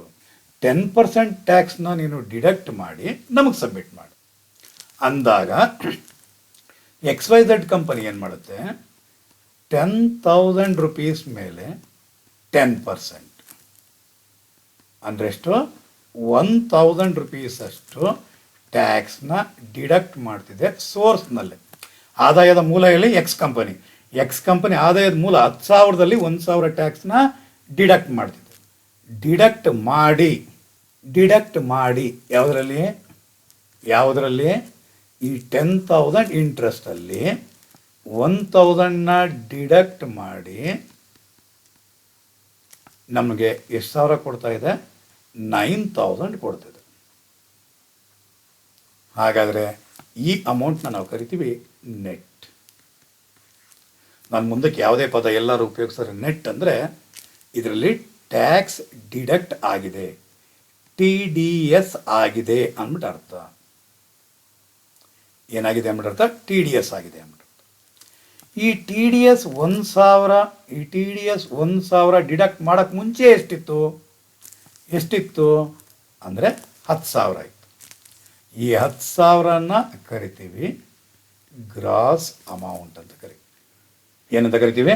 ಗ್ರಾಸ್ ಅಮೌಂಟ್ ಅಂತ ಕರಿತೀವಿ. ಸೊ ಡಿಯರ್ ಸ್ಟೂಡೆಂಟ್ಸ್, ಯಾವಾಗಲೇ ಹಾಕ್ಕೊಳ್ಳಿ, interest on securities. ಅಸಸಿ is liable to pay tax on gross interest. Always, ಯಾವಾಗಲೂ ಕೂಡ ಗ್ರಾಸ್ ಇಂಟ್ರೆಸ್ಟ್ ಮೇಲೆ ಟ್ಯಾಕ್ಸ್ನ ಅವನು ಪೇಮೆಂಟ್ ಮಾಡಬೇಕಾಗಿರೋದು. ಹಾಗಾದರೆ ಇನ್ಕಮ್ ಫ್ರಮ್ ಅದರ್ ಸೋರ್ಸಸ್ನಲ್ಲಿ ನೀವು ಸ್ಟೇಟ್ಮೆಂಟ್ನ ಪ್ರಿಪೇರ್ ಮಾಡಿದಾಗ ಯಾವುದೇ ಇಂಟ್ರೆಸ್ಟ್ ಆನ್ ಸೆಕ್ಯೂರಿಟೀಸ್ ತೊಗೊಂಡ್ರು ಇಲ್ಲಿ ಟ್ಯಾಕ್ಸಬಲ್ ಅಮೌಂಟ್ ಯಾವುದಾಗಿರಬೇಕು? ಗ್ರಾಸ್ ಅಮೌಂಟ್ ಆಗಿರಬೇಕು. ಅಕಸ್ಮಾತ್ ಅವನೇನಾದರೂ ನೆಟ್ ಅಮೌಂಟ್ ಕೊಟ್ಟಿದ್ದರೆ ಆ ನೆಟ್ ಅಮೌಂಟಿಂದ ನಾವು ಯಾವ ಅಮೌಂಟ್ಗೆ ಕನ್ವರ್ಟ್ ಮಾಡಬೇಕು? ಗ್ರಾಸ್ ಅಮೌಂಟ್ಗೆ ಕನ್ವರ್ಟ್ ಮಾಡಿ ಇಲ್ಲಿ ತೊಗೊಬೇಕು. ನೆಟ್ ಅಂತ ಅವನು ಕೊಟ್ಟಿದ್ರೆ ನಾವು ಗ್ರಾಸ್ಗೆ ಕನ್ವರ್ಟ್ ಮಾಡಬೇಕು. ಸರ್ ಹೇಗೆ ಕನ್ವರ್ಟ್ ಮಾಡೋ ಅಂತಂದರೆ, ಎಷ್ಟು ಅಮೌಂಟ್ ನೆಟ್ ಅಮೌಂಟ್ ಇರೋದು? ನೆಟ್ ಅಂತ ಇಲ್ಲಿ ಎಷ್ಟಿದೆ? ನೆಟ್ ಅಂತ ಇರೋದು 9,000. 9,000 ಅನ್ನೋದು ಎಷ್ಟು ಪರ್ಸೆಂಟ್ಗೆ? ಅದು 90%ಗೆ. ನಮಗೆ ಎಷ್ಟು ಪರ್ಸೆಂಟ್ ಬೇಕಾಗಿರೋದು? 100%ಗೆ ಎಷ್ಟು ಅಂದ್ಬಿಟ್ಟು. ಸರ್ ನಮ್ಗೊಂದು ಸ್ವಲ್ಪ ಕನ್ಫ್ಯೂಷನ್ ಆಯ್ತು ಸರ್, ಇನ್ನೊಂದು ಎಕ್ಸಾಂಪಲ್ ಕೊಡಿ sir. Say for example, interest on securities. ಉದಾಹರಣೆಗೆ 27,000 ಇದೆ. ಇಂಟ್ರೆಸ್ಟ್ ಆನ್ ಸೆಕ್ಯೂರಿಟೀಸ್ ಇದೆ, 27,000 ಇದೆ. ಇದು ನೆಟ್ ಅಮೌಂಟ್ಸ್. ಇದನ್ನು ಗ್ರಾಸ್ ಹೆಂಗೆ ಮಾಡಬೇಕು? ಇವಾಗ ನೀವು ಯೋಚನೆ ಮಾಡಬೇಕು. TDS ಎಷ್ಟು ಪರ್ಸೆಂಟ್ ಅಂತ ನೋಡಿ. TDS 10%. ಹಾಗಾದರೆ 27,000 ನೆಟ್ ಅಮೌಂಟ್ ಇಂಟು 100/100 ಹಾಕ್ಬಿಡಿ. ಗ್ರಾಸ್ ಅಪ್ ಮಾಡಬೇಕು ಅಂದಾಗ 100/100 ಹಾಕ್ಬಿಡಿ. ಡಿನಾಮಿನೇಟ್ರಲ್ಲಿ ಮೈನಸ್ TDS. ಹಾಗಾದರೆ 27,000 ಇಂಟು 100/100 ಮೈನಸ್ TDS ಎಷ್ಟು ಪರ್ಸೆಂಟು? 10%. ಹಾಗಾದರೆ 100 ಮೈನಸ್ 10 ಅಂತಂದರೆ ಬರೋದು 90. ಹಾಗಾದರೆ ಕ್ಯಾನ್ಸಲ್ ಮಾಡಿದ್ರೆ ಬರೋದು 30,000 ಇಸ್ ದ ಗ್ರಾಸ್ ಅಮೌಂಟ್. ಇದೇ ಟ್ಯಾಕ್ಸಬಲ್ ಆಗುತ್ತೆ. ಇದನ್ನೇ ಅಮೌಂಟ್ ಕಾಲಮಲ್ಲಿ ತೊಗೊಬೇಕಾಗಿರೋದು. ಸರ್ ನಮ್ಗೆ ಅರ್ಥ ಆಯಿತು. ವೆರಿಫಿಕೇಷನ್ ಹೆಂಗೆ ಮಾಡ್ತೀರಾ ಸರ್? ಉದಾಹರಣೆಗೆ ಗ್ರಾಸ್ ಅಮೌಂಟ್ ಇರೋದು 30,000 ಲೆಸ್ 10% ಟ್ಯಾಕ್ಸ್. 10% ಡಿಡಕ್ಟ್ ಮಾಡಿದ್ದಕ್ಕೆ 3,000. ಹಾಗಾದರೆ ಬರೋದೆಷ್ಟು? 27,000. ಏನಿದು? ನೆಟ್. ಇಲ್ಲಿ ಗಮನಿಸಿ ನೋಡಿ, ಇಲ್ಲಿ ಗ್ರಾಸ್ ಯಾವಾಗಲೂ 100% ಇರುತ್ತೆ. ಟ್ಯಾಕ್ಸ್ ಎಷ್ಟು ಡಿಡಕ್ಟ್ ಮಾಡಿದ್ದು? 10%. ಹಾಗಾದ್ರೆ ಇನ್ನು ಉಳಿದಿರೋದಿನ ಎಷ್ಟು? 90%. 90% ಅನ್ನೋದು 27,000 ಆಯಿತು ಅಂದರೆ 100%ಗೆ ಎಷ್ಟು ಅಂತ ನೋಡಬೇಕು. ಹಾಗಾದರೆ 27,000 ಇಂಟು 100/90. ಸರ್ ಕ್ಯಾಶುವಲ್ ಇನ್ಕಮ್ಗೆ TDS 30% ಅಲ್ವಾ sir? Yes, exactly you right. ಹಾಗಾದರೆ ನಾನು ಮೊನ್ನೆ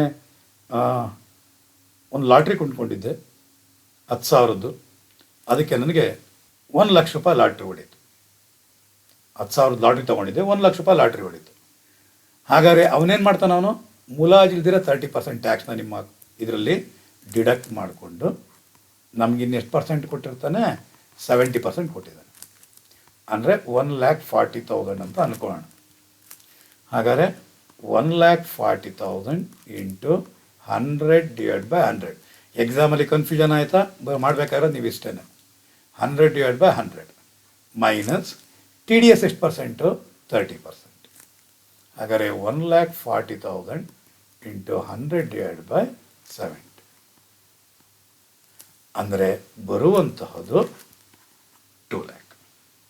ಹಾಗಾದರೆ ನಿಮ್ಗೆ ಲಾಟ್ರಿ ಹೊಡೆದಿದ್ದು 2 lakh, ಅದ್ರ ಮೇಲೆ 30% ಅಂದರೆ 60,000 ಅನ್ನೋದು ಟ್ಯಾಕ್ಸ್ನ ಡಿಡಕ್ಟ್ ಮಾಡಿದ್ದಾನೆ. ನಿಮ್ಮ ಕೈಗೆ ಎಷ್ಟು ಕೊಟ್ಟಿದ್ದಾನೆ? 1,40,000. ಹಾಗಾದರೆ ಗ್ರಾಸ್ ಅಮೌಂಟ್ನ ನಾವು ತೊಗೊಬೇಕಾಗಿರೋದು, ಗ್ರಾಸ್ ಅಮೌಂಟ್ನ ನಾವು ಇಲ್ಲಿ ತೊಗೊಬೇಕಾಗಿರೋದು ಸ್ಟೂಡೆಂಟ್ಸ್. ಹಾಗಾದರೆ TDS 20% ಅಂದರೆ 100/80 ಆಗಿ, TDS 5% ಅಂದರೆ 100/95 ಆಗಿ, TDS 10% ಅಂದರೆ 100/90 ಆಗಿ. ಹಾಗಾದರೆ TDS on securities is 10%. TDS on securities is 10%. TDS on casual incomes 30%. ಅರ್ಥ ಆಯಿತು ಅಂದ್ಕೊಂಡಿದ್ದೀನಿ ಸ್ಟೂಡೆಂಟ್ಸ್. TDS ಅಂದರೆ ಏನು ಅನ್ನೋದು ಗೊತ್ತಾಯಿತು. ಮುಂದಕ್ಕೆ ಹೋಗೋಣ.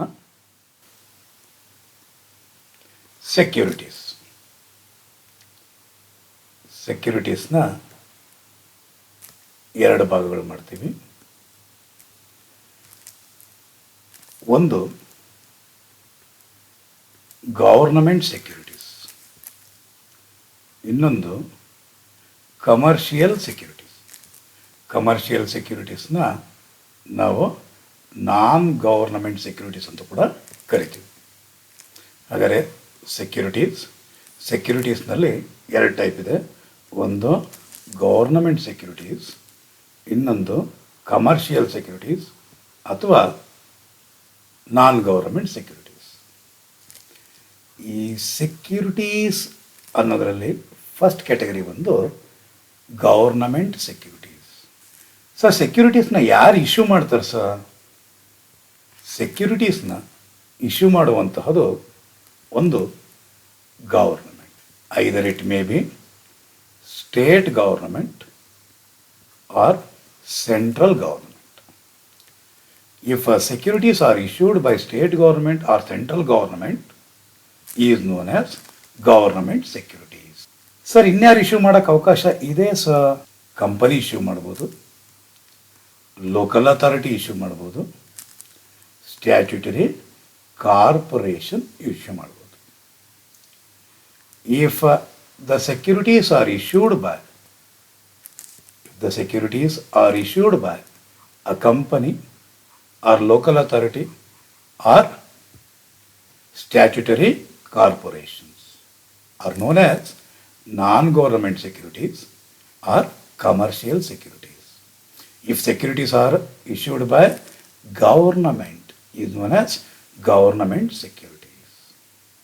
ಹಾಗಾದರೆ ಎರಡು ಟೈಪ್ ಗೊತ್ತಾಯಿತು. ಒಂದು ಟೈಪ್ ಏನೋ ಗವರ್ನಮೆಂಟ್ ಸೆಕ್ಯೂರಿಟೀಸ್, ಇನ್ನೊಂದು ಟೈಪ್ ಏನೋ ಕಮರ್ಷಿಯಲ್ ಸೆಕ್ಯೂರಿಟೀಸ್. ಅದಕ್ಕೆ ಇನ್ನೊಂದು ಹೆಸರೇನಿದೆ? Non government securities. ಹಾಗಾದರೆ ಗವರ್ನಮೆಂಟ್ ಸೆಕ್ಯೂರಿಟೀಸ್, ಕಮರ್ಷಿಯಲ್ ಸೆಕ್ಯೂರಿಟೀಸ್. ಸೆಕ್ಯೂರಿಟೀಸಲ್ಲಿ ಫಸ್ಟ್ ಕ್ಯಾಟಗರಿ ತಗೋಣ. ಫಸ್ಟ್ ಕ್ಯಾಟಗರಿ ಬಂದು ಗವರ್ನಮೆಂಟ್ ಸೆಕ್ಯೂರಿಟೀಸ್. ಹಾಗಾದರೆ ಗವರ್ನಮೆಂಟ್ ಸೆಕ್ಯೂರಿಟೀಸ್ ಮತ್ತೆ ಎರಡು ಭಾಗಗಳಾಗಿ ಡಿವೈಡ್ ಆಗುತ್ತೆ. ಏನು? Tax free government securities, less tax government securities. Tax free government securities, less tax government securities. Tax free government securities are exempted under section 10 subsection 15. Government securities which are of tax free, ಆ ಹೆಸರಲ್ಲೇ ಕಾಣಿಸ್ತಾ ಇದೆ, ಇದು exempted under section 10 subsection 15. Screen ಮೇಲೆ ನಿಮಗೆ ಕಾಣಿಸ್ತಾ ಇರ್ಬೋದು ಕೆಲವು ಸೆಕ್ಯೂರಿಟೀಸ್ ಇದೆ.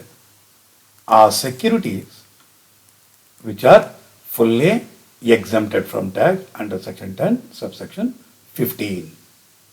ಕೆಲವು ಬಾಂಡ್ಸ್, ಡೆಪಾಸಿಟ್ಸ್ ಅಥವಾ ಸೆಕ್ಯೂರಿಟೀಸ್ನ ಪರ್ಚೇಸ್ ಮಾಡಿರ್ತೀರ, ಅದು state government or central government issue ಮಾಡಿರುವಂಥದ್ದು ಅಥವಾ ಡೆಪಾಸಿಟ್ಸ್ ಆಗಿರ್ಬೋದು ನಿಮ್ಮದು.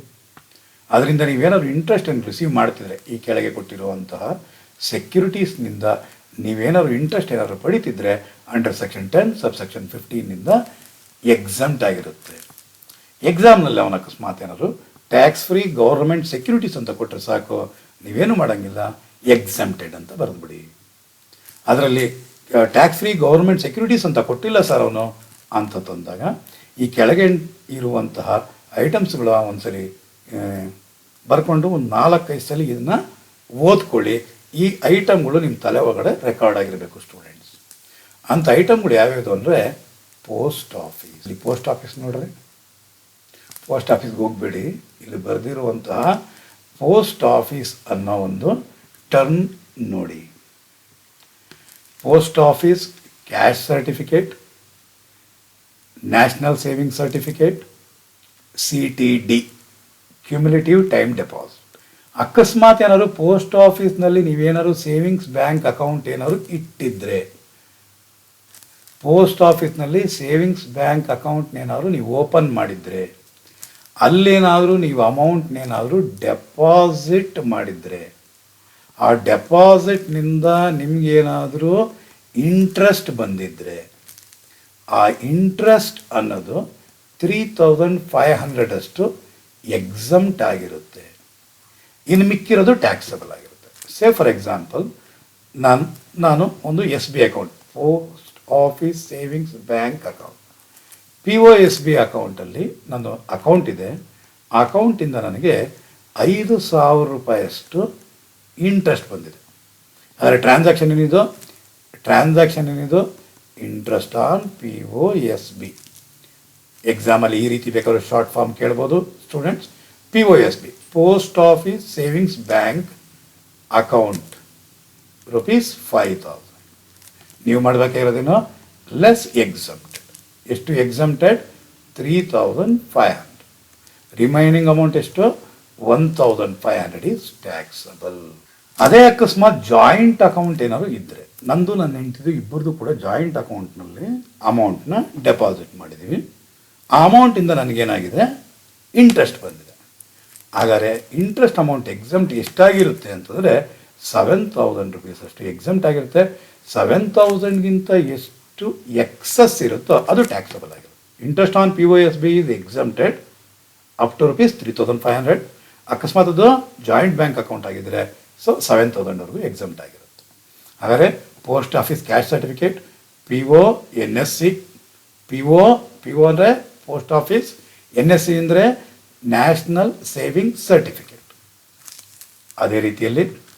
ಅದೇ ರೀತಿಯಲ್ಲಿ public account of post office savings bank account, interest up to ₹5000.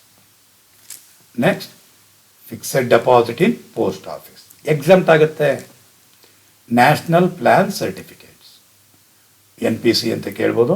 National plan certificate, national saving certificate, NSC ಅಂತ ಕೂಡ ಹೇಳ್ತಾರೆ. National plan certificate. ಸರ್ ಇದೇನಿದು ಮತ್ತೆ ರಿಪೀಟ್ ಆಯಿತು ಅಂದರೆ, ನ್ಯಾಷನಲ್ ಪ್ಲ್ಯಾನ್ ಸರ್ಟಿಫಿಕೇಟ್ಸ್ ಇದು 12 ಇಯರ್ಸ್ಗೋಸ್ಕರ ಇನ್ವೆಸ್ಟ್ಮೆಂಟ್ ಮಾಡಿರೋದು, ಇದು 10 ಇಯರ್ಸ್ಗೋಸ್ಕರ ಇನ್ವೆಸ್ಟ್ಮೆಂಟ್ ಮಾಡಿರೋದು. National defence bonds, special deposit scheme, special bearer bonds, treasury saving deposit certificate, interest on 7% capital investment bonds. ಇದು 40 ಸರಿ ಕೇಳಿದ್ದಾನೆ. ಕ್ಯಾಪಿಟಲ್ ಇನ್ವೆಸ್ಟ್ಮೆಂಟ್ ಬಾಂಡ್ಸ್, ಇದು ಕ್ಯಾಪಿಟಲ್ ಗೇನ್ಸಲ್ಲೂ ಕೂಡ ಇದು ಕ್ಯಾಪಿಟಲ್ ಅಸೆಟ್ ಅಲ್ಲ ಅಂತ ನೋಡಿದ್ದೀರಾ. ಇದರಿಂದ ಬರುವಂಥ ಇಂಟ್ರೆಸ್ಟ್ ಕೂಡ ಎಕ್ಸಮ್ಟ್ ಆಗಿರುತ್ತೆ. Notified NRI bonds, interest on bonds issued by the local authority or state finance entity or notified by central government. Next, interest on relief bonds and savings bonds. ಈ investments ಏನಾದರೂ ನಿಮ್ಮ ಪ್ರಾಬ್ಲಮಲ್ಲಿ ಏನಾದರೂ ಕೊಟ್ಟಿದ್ದರೆ exempted under section 10 subsection 15 ಅಂತ ಬರೆದು exempted ಅಂತ ಬರೀರಿ. ಅಕಸ್ಮಾತ್ ಸೆಕ್ಷನ್ ಏನಾದ್ರು ನಿಮಗೇನಾದ್ರು ಜ್ಞಾಪಕಕ್ಕೆ ಬರಲಿಲ್ಲ ಅಂದರೆ ನೀವೇನು ಮಾಡಿ ಎಕ್ಸಮ್ಟೆಡ್ ಅಂತ ಬರೀರಿ ಸಾಕು. ಹಾಗಾದರೆ ಟ್ಯಾಕ್ಸ್ ಫ್ರೀ ಗವರ್ನಮೆಂಟ್ ಸೆಕ್ಯೂರಿಟೀಸ್ ಏನು? Tax free government securities is exempted under section 10 subsection 15 ಆಗಿರುತ್ತೆ. ಹಾಗಾದರೆ 4 ಐಟಮ್ ನೀವು ತಿಳ್ಕೊಳ್ಳಿ ಸಾಕು ಅಂತ ಹೇಳಿದ್ದೀನಿ. ಅದರಲ್ಲಿ ಒಂದು ಐಟಮ್ ತಿಳ್ಕೊಂಬಿಟ್ರಿ.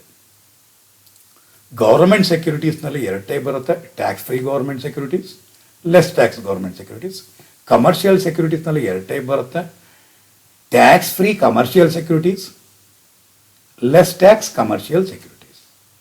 ಹಾಗಾದರೆ ನಾವು 2ನೇ ಕೆಟಗರಿಗೆ ಹೋಗೋಣ. ಗೌರ್ಮೆಂಟ್ ಸೆಕ್ಯೂರಿಟೀಸ್ನಲ್ಲಿ 2ನೇ ಟೈಪ್ ಬಂದು ಎರಡನೇ ಟೈಪ್ ಬಂದು less tax government securities. Less tax government securities, the securities which R issued by the government is known as government securities. ಏನಿದು ಲೆಸ್ ಟ್ಯಾಕ್ಸ್? ಇಲ್ಲಿ ನೀವೊಂದು ವಿಚಾರ ತಿಳ್ಕೊಬೇಕು. ನಿಮ್ಮ ಪ್ರಾಬ್ಲಮ್ನಲ್ಲಿ ಅವನು ಸ್ಪೆಸಿಫಿಕ್ ಆಗಿ ಲೆಸ್ ಟ್ಯಾಕ್ಸ್ ಅಂತ ಕೊಟ್ಟರೆ ಲೆಸ್ ಟ್ಯಾಕ್ಸ್, ನಿಮ್ಮ ಪ್ರಾಬ್ಲಮ್ನಲ್ಲಿ ಟ್ಯಾಕ್ಸ್ ಫ್ರೀ ಅಂತ ಹೇಳಿದ್ರೆ ಟ್ಯಾಕ್ಸ್ ಫ್ರೀ. ಅವನು ಏನೂ ಹೇಳಲಿಲ್ಲ ಅಂದರೆ ಅದು ಲೆಸ್ ಟ್ಯಾಕ್ಸ್. ಮತ್ತಿನ್ನೊಂದ್ಸಲ ರಿಪೀಟ್ ಮಾಡ್ತೀನಿ ಸ್ಟೂಡೆಂಟ್ಸ್, ಮೋಸ್ಟ್ ಇಂಪಾರ್ಟೆಂಟ್. ಪ್ರಾಬ್ಲಮಲ್ಲಿ ಸೆಕ್ಯೂರಿಟೀಸ್ನ ಹಿಂದೆ ಲೆಸ್ ಟ್ಯಾಕ್ಸ್ ಅಂತ ಕೊಟ್ಟರೆ ಲೆಸ್ ಟ್ಯಾಕ್ಸ್, ಟ್ಯಾಕ್ಸ್ ಫ್ರೀ ಅಂತ ಕೊಟ್ಟರೆ ಟ್ಯಾಕ್ಸ್ ಫ್ರೀ. ಅವನು ಏನೂ ಕೊಡಲಿಲ್ಲ ಅಂದರೆ ಏನಾಗಿರುತ್ತೆ ಆ ಸೆಕ್ಯೂರಿಟೀಸ್ ಎಲ್ಲ less tax. Either it may B government securities or commercial securities. ಅವನು ಟ್ಯಾಕ್ಸ್ ಫ್ರೀ ಅಂತ ಪದ ಕೊಟ್ಟರೆ ಟ್ಯಾಕ್ಸ್ ಫ್ರೀ, ಲೆಸ್ ಟ್ಯಾಕ್ಸ್ ಅಂತ ಕೊಟ್ಟರೆ ಲೆಸ್ ಟ್ಯಾಕ್ಸ್. ಅವನು ಏನೂ ಹೇಳಲಿಲ್ಲ ಅಂದರೆ ಲೆಸ್ ಟ್ಯಾಕ್ಸ್. ಹಾಗಾದ್ರೆ ಅವನ ಪ್ರಾಬ್ಲಮಲ್ಲಿ ಏನೂ ಕೊಟ್ಟಿಲ್ಲ ಅಂತ ತಂದಾಗ ನಾವು ಅದನ್ನು ಏನಂತ ಅನ್ಕೊಬೇಕು? ಲೆಸ್ ಟ್ಯಾಕ್ಸ್ ಅಂತಂತಾನೆ ಅನ್ಕೊಬೇಕಾಗಿರುತ್ತೆ. Less tax government securities.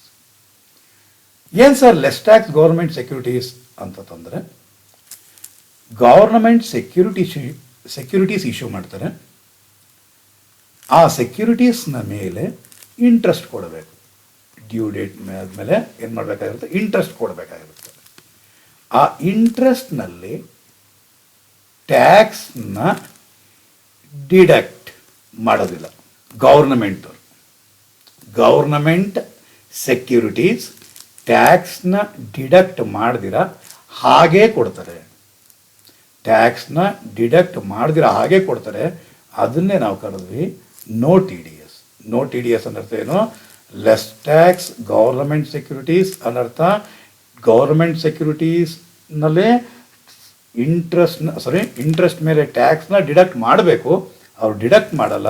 Government securities ಯಾವಾಗಲೇ ಹಾಕ್ಕೊಳ್ಳಿ ನೋ ಟಿ ಡಿ ಎಸ್.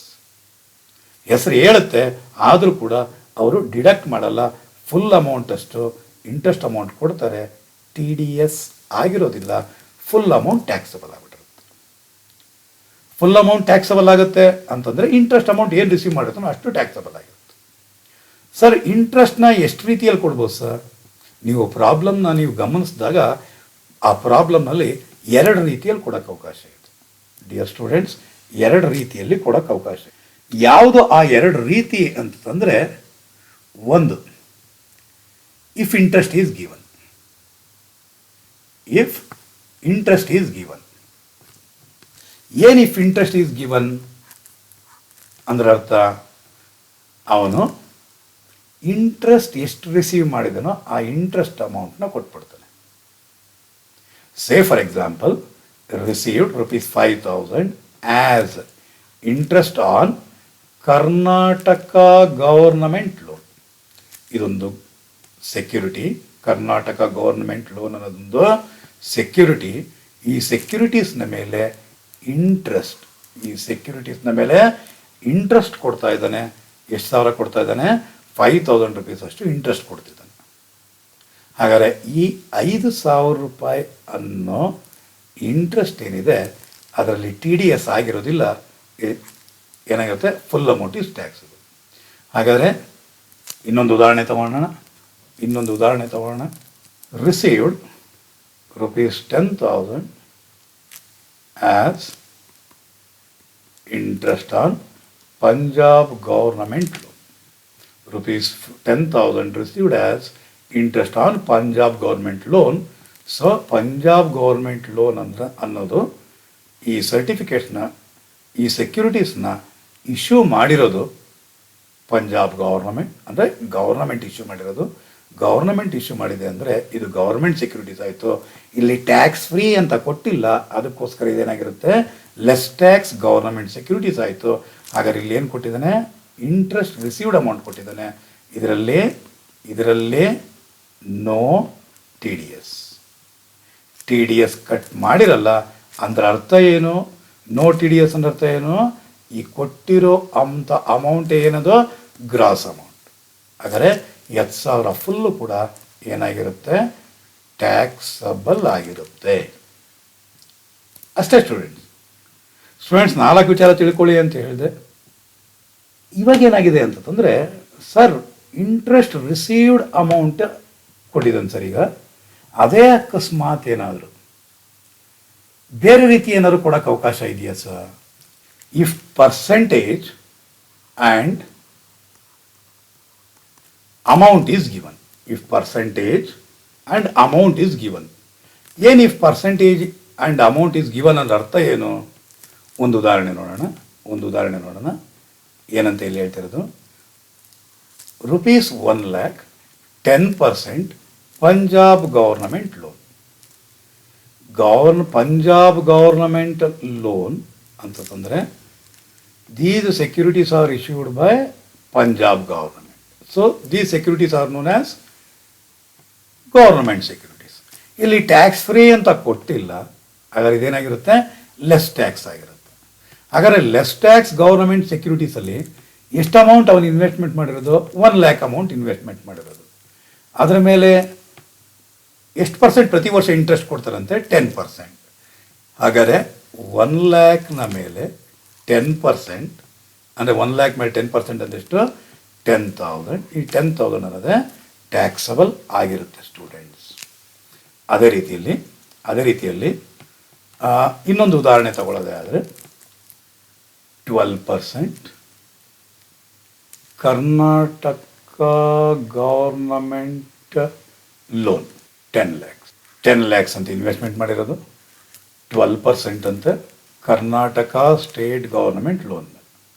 ಹಾಗಾದರೆ ಕರ್ನಾಟಕ ಗವರ್ನಮೆಂಟ್ ಲೋನ್ ಅನ್ನೋದು the securities which are issued by the Karnataka government means government securities. ಇಲ್ಲಿ ಟ್ಯಾಕ್ಸ್ ಫ್ರೀ ಅಂತ ಕೊಟ್ಟಿಲ್ಲ, ಅದಕ್ಕೋಸ್ಕರ ಇದೇನಾಗಿರುತ್ತೆ, ಲೆಸ್ ಟ್ಯಾಕ್ಸ್ ಸೆಕ್ಯೂರಿಟೀಸ್ ಆಗಿರುತ್ತೆ. ಎಷ್ಟು ಲಕ್ಷ ಇರೋದು? 10 lakh ಇನ್ವೆಸ್ಟ್ಮೆಂಟ್ ಮಾಡಿರೋದು. ಎಷ್ಟು ಪರ್ಸೆಂಟು? 12%. ಹಾಗಾದರೆ ನೀವು ಸೊಲ್ಯೂಷನ್ ಮಾಡುವಾಗ 10 lakh ಇಂಟು 12% ಅಂದರೆ ಬರೋದು 1,20,000. ಹಾಗಾದರೆ ಈ 1,20,000 ಅನ್ನೋದು ಟ್ಯಾಕ್ಸಬಲ್ ಆಗಿರುತ್ತೆ. ಅದೇ ಅಕಸ್ಮಾತ್ ಏನಾದ್ರು ಯಾವ ರೀತಿ ಕೊಡ್ಬೋದಾಗಿತ್ತು ಅವನು? Received ₹1,20,000 on Karnataka government loan. ಹಾಗಾದರೆ 1,20,000 ಅನ್ನೋದೇನಿಲ್ಲಿ ಇಂಟ್ರೆಸ್ಟ್ ಆಗಿರುತ್ತೆ. Received 1,20,000 interest on Karnataka government loan. ಏನಿದು? ಇಂಟ್ರೆಸ್ಟ್ ಆಗಿರುತ್ತೆ. Received ₹1,20,000 interest on Karnataka government loan ಅನ್ನೋದು ಈ 1,20,000 ಅನ್ನೋದು ಇಂಟ್ರೆಸ್ಟ್ ಅಮೌಂಟ್ ಕೊಟ್ಟರು ಹಾಗೆ ಟ್ಯಾಕ್ಸಬಲ್. ಪರ್ಸೆಂಟೇಜ್ ಕೊಟ್ಟಿದ್ರೆ ಡೈರೆಕ್ಟಾಗಿ ಪರ್ಸೆಂಟೇಜ್ ಈ ಅಮೌಂಟ್ ಮೇಲೆ ಅಪ್ಲೈ ಮಾಡಿ ಬರೋದೇ ಟ್ಯಾಕ್ಸಬಲ್. ಹಾಗಾದರೆ ಸ್ಟೂಡೆಂಟ್ಸ್ ಎರಡು ಐಟಮ್ ನೀವು ತಿಳ್ಕೊಂಬಿಟ್ರಿ. ಒಂದು ಬಂದು tax free government securities fully exempted under section 10 subsection 15. Less tax ಗೌರ್ಮೆಂಟ್ ಸೆಕ್ಯೂರಿಟೀಸಲ್ಲಿ ಇಂಟ್ರೆಸ್ಟ್ ಅಮೌಂಟ್ ಕೊಟ್ಟರೆ ಆಗಿಂದಾಗೆ ತಗೊಳ್ಳಿ. ಯಾಕೆ ಅಂದರೆ ನೋ ಟಿ ಡಿ ಎಸ್ ಇರಲ್ಲ. ಅದೇ ಅಕಸ್ಮಾತ್ ಏನಾದರೂ ಪರ್ಸೆಂಟೇಜ್ ಏನಾದರೂ ಕೊಟ್ಟಿದ್ರೆ ಆ ಪರ್ಸೆಂಟೇಜ್ನ ಡೈರೆಕ್ಟಾಗಿ ಆ ಅಮೌಂಟ್ ಮೇಲೆ ಅಪ್ಲೈ ಮಾಡಿ ಸ್ಟೂಡೆಂಟ್ಸ್. 4 ಐಟಮ್ ತಿಳ್ಕೊಳ್ಳಿ ಅಂದರೆ ಅದ್ರಾಗ 2 ಐಟಮ್ ತಿಳ್ಕೊಂಡ್ರಿ, ಇನ್ನು ಉಳ್ಕೊಂಡಿರೋದು 2 ಐಟಮು. ವಿಡಿಯೋ ಫುಲ್ವರೆಗೂ ನೋಡಿ. ಈಗ commercial securities or non government security, government securities or commercial securities, 2ನೇ ಟೈಪ್.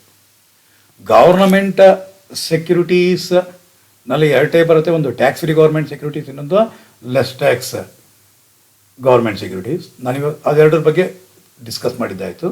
ಈಗ ನಾನು ನಿಮಗೆ ಹೇಳಕ್ಕೆ ಹೊರಟಿರೋವಂಥದ್ದೇನು, ನಾನ್ ಗೌರ್ನಮೆಂಟ್ ಸೆಕ್ಯೂರಿಟೀಸ್ ಅಥವಾ ಕಮರ್ಷಿಯಲ್ ಸೆಕ್ಯೂರಿಟೀಸ್ನಲ್ಲಿ 2 ಟೈಪ್ ಇದೆ. ಒಂದು ಬಂದು ಟ್ಯಾಕ್ಸ್ ಫ್ರೀ ಕಮರ್ಷಿಯಲ್ ಸೆಕ್ಯೂರಿಟೀಸ್. ಏನಿದು ಟ್ಯಾಕ್ಸ್ ಫ್ರೀ ಕಮರ್ಷಿಯಲ್ ಸೆಕ್ಯೂರಿಟೀಸ್ ಅಂದರೆ the securities which are issued by a company, local authority or statutory corporation. ಆ securities which are issued by a company, local authority or statutory corporation is known as commercial securities or non-government securities.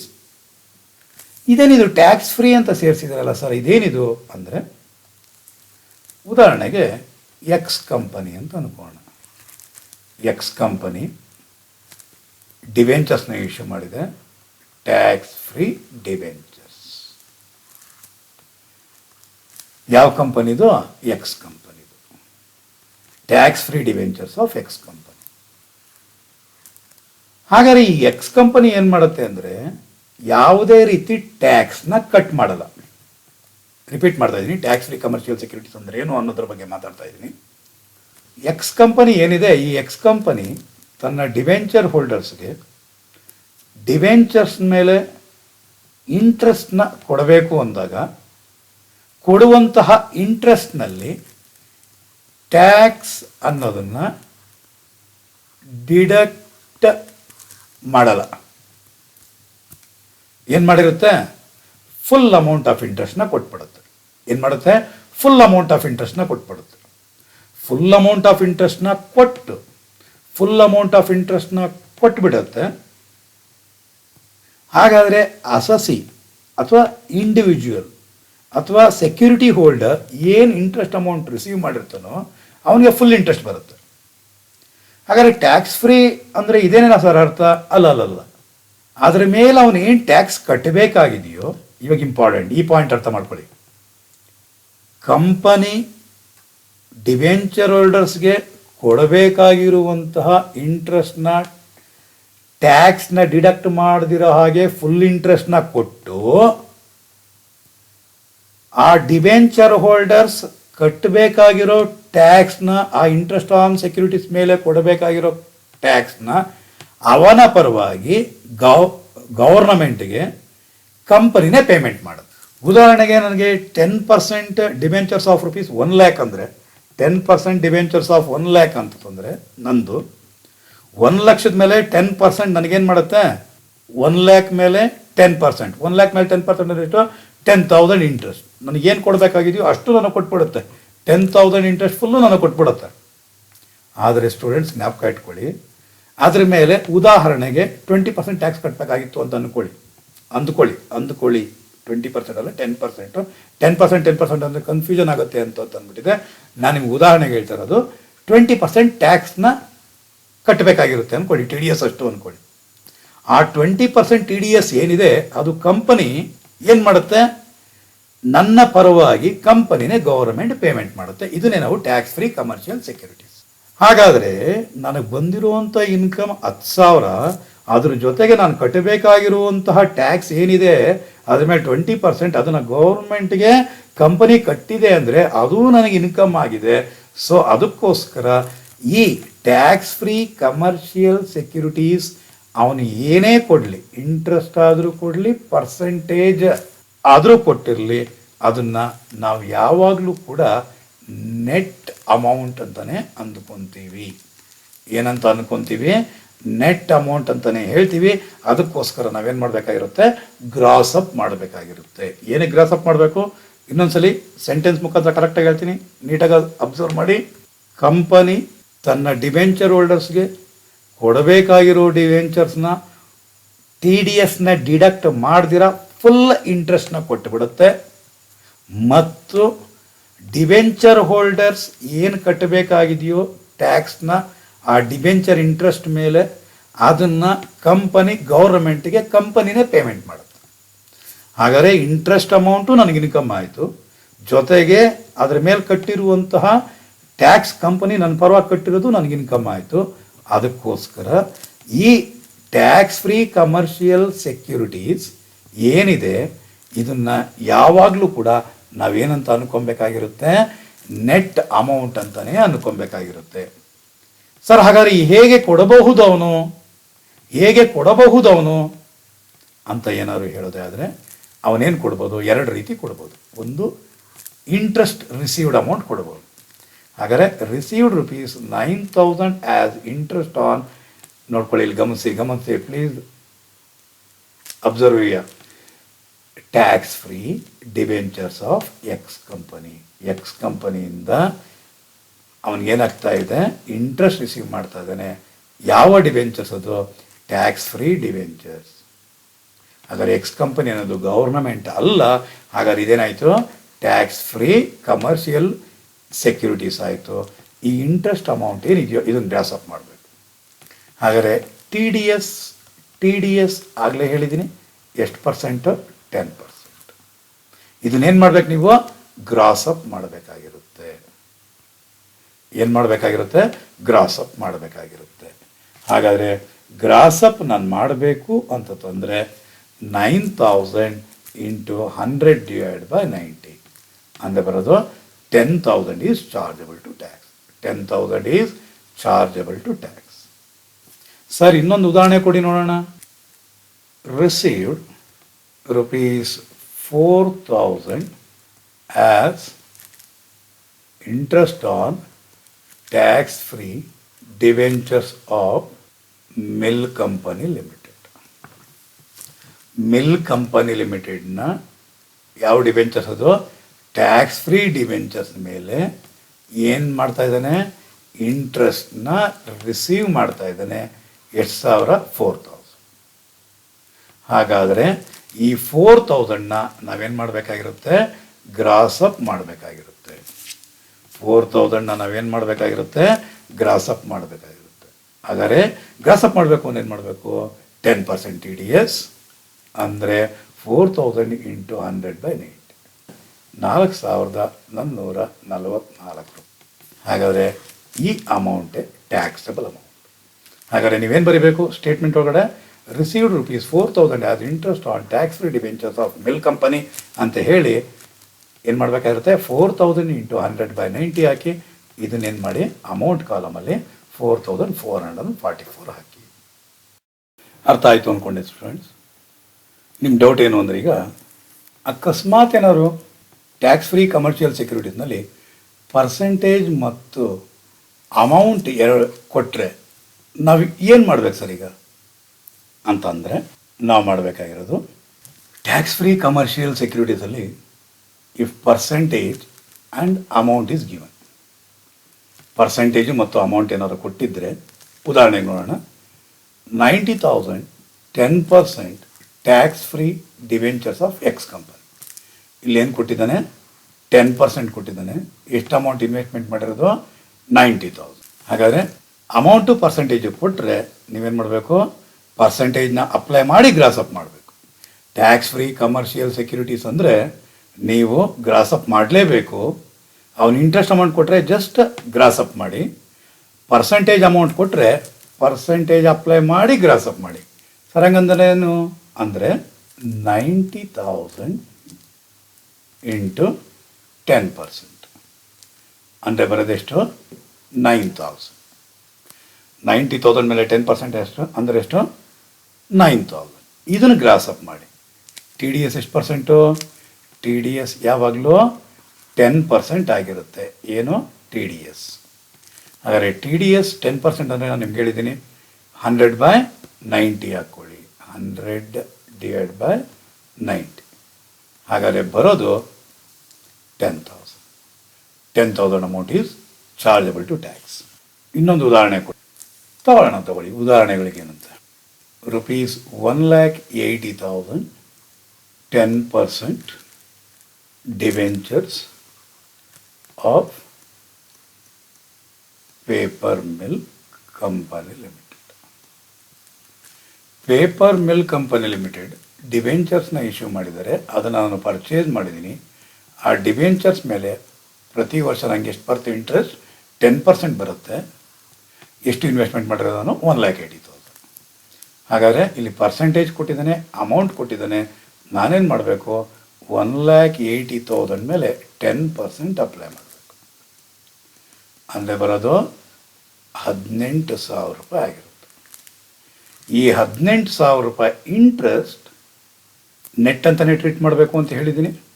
18,000 into ಈ gross up ಮಾಡಬೇಕು.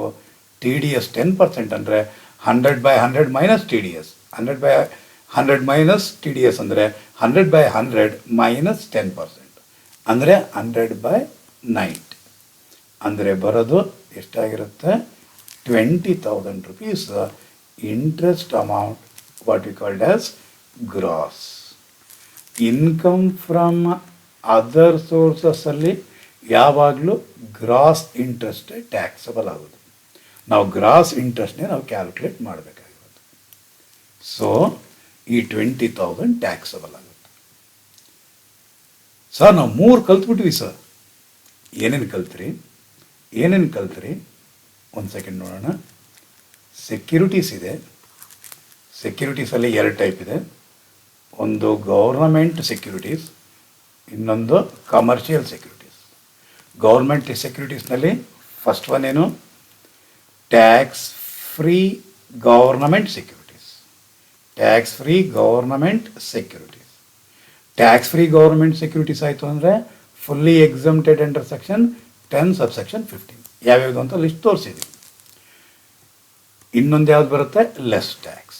Less tax ಏನು? Less tax government securities. Less tax government securities ಯಾವಾಗಲೂ ಏನಾಗಿರುತ್ತೆ? No TDS. ಅವನು interest ಅಮೌಂಟೇ ಕೊಡಲಿ ಅಥವಾ percentage ಮತ್ತು ಅಮೌಂಟ್ ಆದರೂ ಕೊಡಲಿ, ಏನಾಗಿರುತ್ತೆ? ಟ್ಯಾಕ್ಸಬಲ್ ಆಗಿರುತ್ತೆ. ಏನಾಗಿರುತ್ತೆ? ಟ್ಯಾಕ್ಸಬಲ್ ಆಗಿರುತ್ತೆ. ಇಂಟ್ರೆಸ್ಟ್ ಕೊಟ್ಟರೆ ಡೈರೆಕ್ಟಾಗಿ ತೊಗೊಳ್ಳಿ, ಪರ್ಸೆಂಟೇಜ್ ಮತ್ತು ಅಮೌಂಟ್ ಕೊಟ್ಟರೆ ಈ ಅಮೌಂಟ್ ಮೇಲೆ ಈ ಪರ್ಸೆಂಟೇಜ್ ಅಪ್ಲೈ ಮಾಡಿ ಅಮೌಂಟ್ ಕಾಲಮಲ್ಲಿ ತೊಗೊಳ್ಳಿ. ಓಕೆ ಸರ್, ನಮಗೆ ಗೊತ್ತಾಗೋಯ್ತು ಸರ್. ಗೌರ್ಮೆಂಟ್ ಸೆಕ್ಯೂರಿಟೀಸ್ ಭಾಳ ಈಸಿ ಸರ್. ಕಮರ್ಷಿಯಲ್ ಸೆಕ್ಯೂರಿಟೀಸು ಕೂಡ ಅಷ್ಟೇ ಈಸಿ. ಅದರಲ್ಲಿ ಟ್ಯಾಕ್ಸ್ ಫ್ರೀ ಕಮರ್ಷಿಯಲ್ ಸೆಕ್ಯೂರಿಟೀಸ್, ಇನ್ನೊಂದು less tax commercial securities. Tax free commercial securities ಅಂತಂದರೆ ಅದರಲ್ಲಿ 2 ಥರ ಕೊಡೋಕ್ಕೆ ಅವಕಾಶ ಇದೆ. ಒಂದು ಇಂಟ್ರೆಸ್ಟ್, ಇನ್ನೊಂದು ಪರ್ಸೆಂಟೇಜ್ ಆ್ಯಂಡ್ ಅಮೌಂಟ್. ಇಂಟ್ರೆಸ್ಟ್ ಕೊಟ್ಟರು ಗ್ರಾಸ್ ಅಪ್ ಮಾಡಿ, ಪರ್ಸೆಂಟೇಜ್ ಆ್ಯಂಡ್ ಅಮೌಂಟ್ ಕೊಟ್ಟರು ಕೂಡ ಗ್ರಾಸ್ ಅಪ್ ಮಾಡಿ. ಇಂಟ್ರೆಸ್ಟ್ ಕೊಟ್ಟರೆ ಅದನ್ನು 100/90 ಹಾಕಿ, ಪರ್ಸೆಂಟೇಜ್ ಕೊಟ್ಟರೆ ಮೊದಲು ಪರ್ಸೆಂಟೇಜ್ ಅಪ್ಲೈ ಮಾಡಿ ಏನು ಬರುತ್ತೋ ಅದ್ರ ಮೇಲೆ ಇಂಟು 100/90 ಹಾಕಿ. ಸರ್ ಪಕ್ಕಾ ಗೊತ್ತಾಯ್ತು sir. Securities, government securities are fully taxable. Less tax ಸೆಕ್ಯೂರಿಟೀಸ್ನಲ್ಲಿ ನೋ TDS.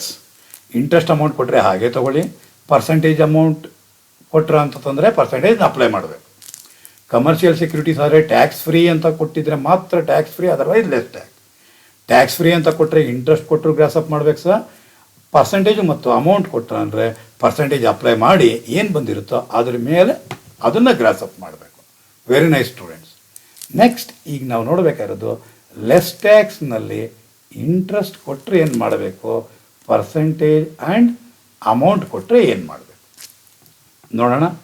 ಯಾವುದು ಇವಾಗ ನಾವು ನೋಡಬೇಕಾಗಿರೋದು ಕಮರ್ಷಿಯಲ್ ಸೆಕ್ಯೂರಿಟೀಸ್ನಲ್ಲಿ ಲೆಸ್ ಟ್ಯಾಕ್ಸ್ ಸೆಕ್ಯೂರಿಟೀಸ್. ಹಾಗಾದರೆ ಲೆಸ್ ಟ್ಯಾಕ್ಸ್ ಸೆಕ್ಯೂರಿಟೀಸ್ನಲ್ಲಿ ಇಂಟ್ರೆಸ್ಟ್ ಏನಾದರೂ ಕೊಟ್ಟಿದ್ದರೆ, ಲೆಸ್ ಟ್ಯಾಕ್ಸ್ ಸೆಕ್ಯೂರಿಟೀಸ್ನಲ್ಲಿ ಇಂಟ್ರೆಸ್ಟ್ ಏನಾದರೂ ಕೊಟ್ಟಿದ್ದರೆ ಸರ್, ಮೊದಲು ಲೆಸ್ ಟ್ಯಾಕ್ಸ್ ಕಮರ್ಷಿಯಲ್ ಸೆಕ್ಯೂರಿಟೀಸ್ ಅಂದರೆ ಏನು ಅಂತ ಹೇಳಿದ್ರೆ ನಾವು ಒಂದು ಸ್ವಲ್ಪ ಅರ್ಥ ಮಾಡ್ಕೊಬೋದು ಸರ್. Very nice. ಮೊದಲು ಕಮರ್ಷಿಯಲ್ ಸೆಕ್ಯೂರಿಟೀಸ್ ಅಂದರೆ ಏನು ಅನ್ನೋದು ಜ್ಞಾಪಿಸ್ಕೊಳ್ಳಿ. If securities are issued by a company, local authority or statutory corporations is known as commercial securities or non government securities. Less tax ಅಂದರೆ ಏನು? ಈ ಕಂಪನಿ, ಲೋಕಲ್ ಅಥಾರಿಟಿ ಮತ್ತು statutory corporation ಅವರು ತನ್ನ ಡಿವೆಂಚರ್ ಹೋಲ್ಡರ್ಸ್ಗೆ ಇಂಟ್ರೆಸ್ಟ್ ಕೊಡುವಾಗ ಟ್ಯಾಕ್ಸ್ನ ಡಿಡಕ್ಟ್ ಮಾಡಿರ್ತಾರೆ.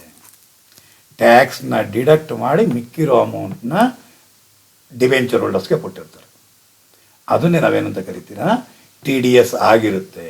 ಎಷ್ಟು percent TDS ಆಗಿರುತ್ತೆ? 10% TDS ಆಗಿರುತ್ತೆ. ಹಾಗಾದರೆ ಅವನು ಇಂಟ್ರೆಸ್ಟ್ ರಿಸೀವ್ಡ್ ಅಮೌಂಟ್ ಏನಾದರೂ ಕೊಟ್ಟಿದ್ದರೆ ನಾವು ಗ್ರಾಸ್ ಅಪ್ ಮಾಡಬೇಕಾಗಿರುತ್ತೆ. ಹಾಗಾದರೆ ಇಲ್ಲೊಂದು ಉದಾಹರಣೆ ನೋಡೋಣ. 9,000 mister X received ₹9,000 as interest on debentures of X company. Debentures of X company ಅನ್ನೋದು ಗೌರ್ಮೆಂಟ್ ಕಂಪನಿ ಅಲ್ಲ, ಗೌರ್ಮೆಂಟ್ ಇಶ್ಯೂ ಮಾಡಿರೋ ಸೆಕ್ಯೂರಿಟಿ ಅಲ್ಲ. ಹಾಗಾದ್ರೆ ಇದು ಕಮರ್ಷಿಯಲ್ ಸೆಕ್ಯೂರಿಟೀಸ್ ಆಯಿತು. ಕಮರ್ಷಿಯಲ್ ಸೆಕ್ಯೂರಿಟೀಸ್ನಲ್ಲಿ ಇಲ್ಲಿ ಟ್ಯಾಕ್ಸ್ ಫ್ರೀ ಅಂತ ಕೊಟ್ಟಿಲ್ಲ, ಹಾಗಾದ್ರೆ ಇದೇನಾಗಿರುತ್ತೆ, ಲೆಸ್ ಟ್ಯಾಕ್ಸ್ ಆಗಿರುತ್ತೆ. ಇಂಟ್ರೆಸ್ಟ್ ಕೊಟ್ಟಿದ್ದಾನೆ, ಇಂಟ್ರೆಸ್ಟ್ನ ನಾವೇನು ಮಾಡಬೇಕಾಗಿರುತ್ತೆ, ಗ್ರಾಸ್ ಅಪ್ ಮಾಡಬೇಕು. 9,000 ಇಂಟು 100 ಡಿವೈಡ್ ಬೈ 90 ಮಾಡಿದ್ರೆ ಬರುತ್ತೆ 10,000 ಈಸ್ ಚಾರ್ಜಬಲ್ ಟು ಟ್ಯಾಕ್ಸ್. ಒಂದು ಉದಾಹರಣೆ ಕೊಟ್ಟರೆ, mister Raj received rupees 18,000 as interest on debentures of X company. ಹಾಗಾದರೆ ಡಿವೆಂಚರ್ಸ್ ಆಫ್ ಎಕ್ಸ್ ಕಂಪನಿ ಅಂದರೆ ಕಮರ್ಷಿಯಲ್ ಸೆಕ್ಯೂರಿಟೀಸ್ ಆಯಿತು, ಲೆಸ್ ಟ್ಯಾಕ್ಸ್ ಅಂತ ಇದು, ಯಾಕೆಂದರೆ ಟ್ಯಾಕ್ಸ್ ಫ್ರೀ ಅಂತ ಕೊಟ್ಟಿಲ್ಲ, ಅದಕ್ಕಿದ್ದೇನಾಯಿತು, ಲೆಸ್ ಟ್ಯಾಕ್ಸ್ ಆಯಿತು. ಏನು ಮಾಡ್ತಿದ್ದಾನೆ, ಇಂಟ್ರೆಸ್ಟ್ ರಿಸೀವ್ ಮಾಡ್ತಾ ಇದ್ದಾನೆ. ಎಷ್ಟು ರಿಸೀವ್ ಮಾಡ್ತಾ ಇದ್ದಾನೆ, 18,000. ಹಾಗಾದರೆ ಈ 18,000 ನಾವು ಕರಿತೀವಿ ನೆಟ್ ಅಮೌಂಟ್. ಹಾಗಾದ್ರೆ ಏನು ಮಾಡಬೇಕಾಗಿರುತ್ತೆ, 18,000 ಇಂಟು 100 ಡಿವೈಡ್ ಬೈ 90 ಅಂತ ತೊಗೊತೀವಿ. ಹಾಗಾದರೆ 18,000 ಇಂಟು 100 ಬೈ 90 ಅಂದರೆ ಬರೋದು 20,000. ಇದೇನೆ ಗ್ರಾಸ್ ಅಮೌಂಟ್ ಆಗಿರುತ್ತೆ. ಈ ಗ್ರಾಸ್ ಅಮೌಂಟೇ ಟ್ಯಾಕ್ಸಬಲ್ ಆಗಿರುತ್ತೆ. ಹಾಗಾದರೆ ಲಾಸ್ಟ್ ಒನ್ ಇರುವಂತಹದ್ದು ಲೆಸ್ ಟ್ಯಾಕ್ಸ್ ಕಮರ್ಷಿಯಲ್ ಸೆಕ್ಯೂರಿಟೀಸ್ನಲ್ಲಿ ಇಂಟ್ರೆಸ್ಟ್ ಅಮೌಂಟ್ ಏನಾದರೂ ಕೊಟ್ಟರೆ, ಇಂಟ್ರೆಸ್ಟ್ ರಿಸೀವ್ಡ್ ಏನಾದರೂ ಕೊಟ್ಟರೆ ಅಂದರೆ ನಾವು ಗ್ರಾಸಪ್ ಮಾಡಬೇಕಾಗಿರುತ್ತೆ. ಅದೇ ರೀತಿಯಲ್ಲಿ ಅವನೇನಾದರೂ percentage and amount is given. Amount ಎಷ್ಟು ರಿಸೀವ್ ಮಾಡ್ತಿದ್ದಾನೋ, ಎಷ್ಟು ಇನ್ವೆಸ್ಟ್ಮೆಂಟ್ ಮಾಡಿದ್ದಾನೋ, ಆ ಇನ್ವೆಸ್ಟ್ಮೆಂಟ್ ಅಮೌಂಟ್ ಮತ್ತು ಪರ್ಸೆಂಟೇಜ್ ಏನಾದರೂ ಕೊಟ್ಟಿದ್ದರೆ, ಸರ್ ಉದಾಹರಣೆಗೆ ಹೇಳಬೇಕು ಅಂತಂದರೆ ನೋಡ್ರಿ, ಇಲ್ಲಿ ಪರ್ಸೆಂಟೇಜು ಕೊಟ್ಟಿದ್ದಾನೆ, ಎಷ್ಟು ಅಮೌಂಟ್ ಇನ್ವೆಸ್ಟ್ಮೆಂಟ್ ಮಾಡಿದ್ದಾರೆ ಅದನ್ನು ಕೊಟ್ಟಿದ್ದಾನೆ. ಇಲ್ಲಿ ಗೌರ್ಮೆಂಟ್ ಅಂತ ಇದೆ, ಸಾರಿ ಕೆಲವು ಟೈಪ್ ಮಾಡುವಾಗ ತಪ್ಪುಗಳಾಗಿರ್ತವೆ, ಕ್ಷಮಿಸಿ. rupees 1 lakh 10% debentures of X company. Debentures of X company. ಹಾಗಾದರೆ ಇದು ಟ್ಯಾಕ್ಸಬಲ್ ಕಂಡಿಬೇಕು ಅಂತಂದರೆ ಇಲ್ಲೇನು ಕೊಟ್ಟಿದ್ದಾನೆ ನೋಡ್ರಿ, ಪರ್ಸೆಂಟೇಜ್ ಕೊಟ್ಟಿದ್ದಾನೆ, ಇಲ್ಲೇನು ಕೊಟ್ಟಿದ್ದಾನೆ, ಅಮೌಂಟ್ ಕೊಟ್ಟಿದ್ದಾನೆ. ಈ ಪರ್ಸೆಂಟೇಜ್ನ ಇದ್ರ ಮೇಲೆ ಅಪ್ಲೈ ಮಾಡಿ. 1 lakh ಇಂಟು 10% ಅಂದರೆ 10,000 ಅನ್ನೋದು ಟ್ಯಾಕ್ಸಬಲ್ ಆಗಿರುತ್ತೆ. ಒಂದು ಉದಾಹರಣೆ ಕೊಡೋದೇ ಆದರೆ rupees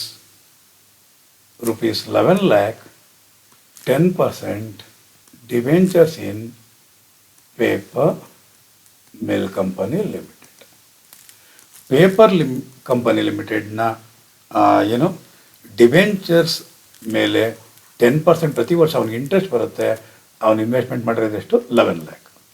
ಹಾಗಾದರೆ ನೀವು ಸ್ಟೇಟ್ಮೆಂಟಲ್ಲಿ ಟ್ಯಾಕ್ಸಬಿಲಿಟಿ ಎಷ್ಟು ತೋರಿಸ್ಬೇಕಾಗಿರುತ್ತೆ, 11 lakh ಇಂಟು 10/100 ಅಂದರೆ ಬರೋದು 1,10,000 as interest on securities. It is taxable ಆಗಿರುತ್ತೆ.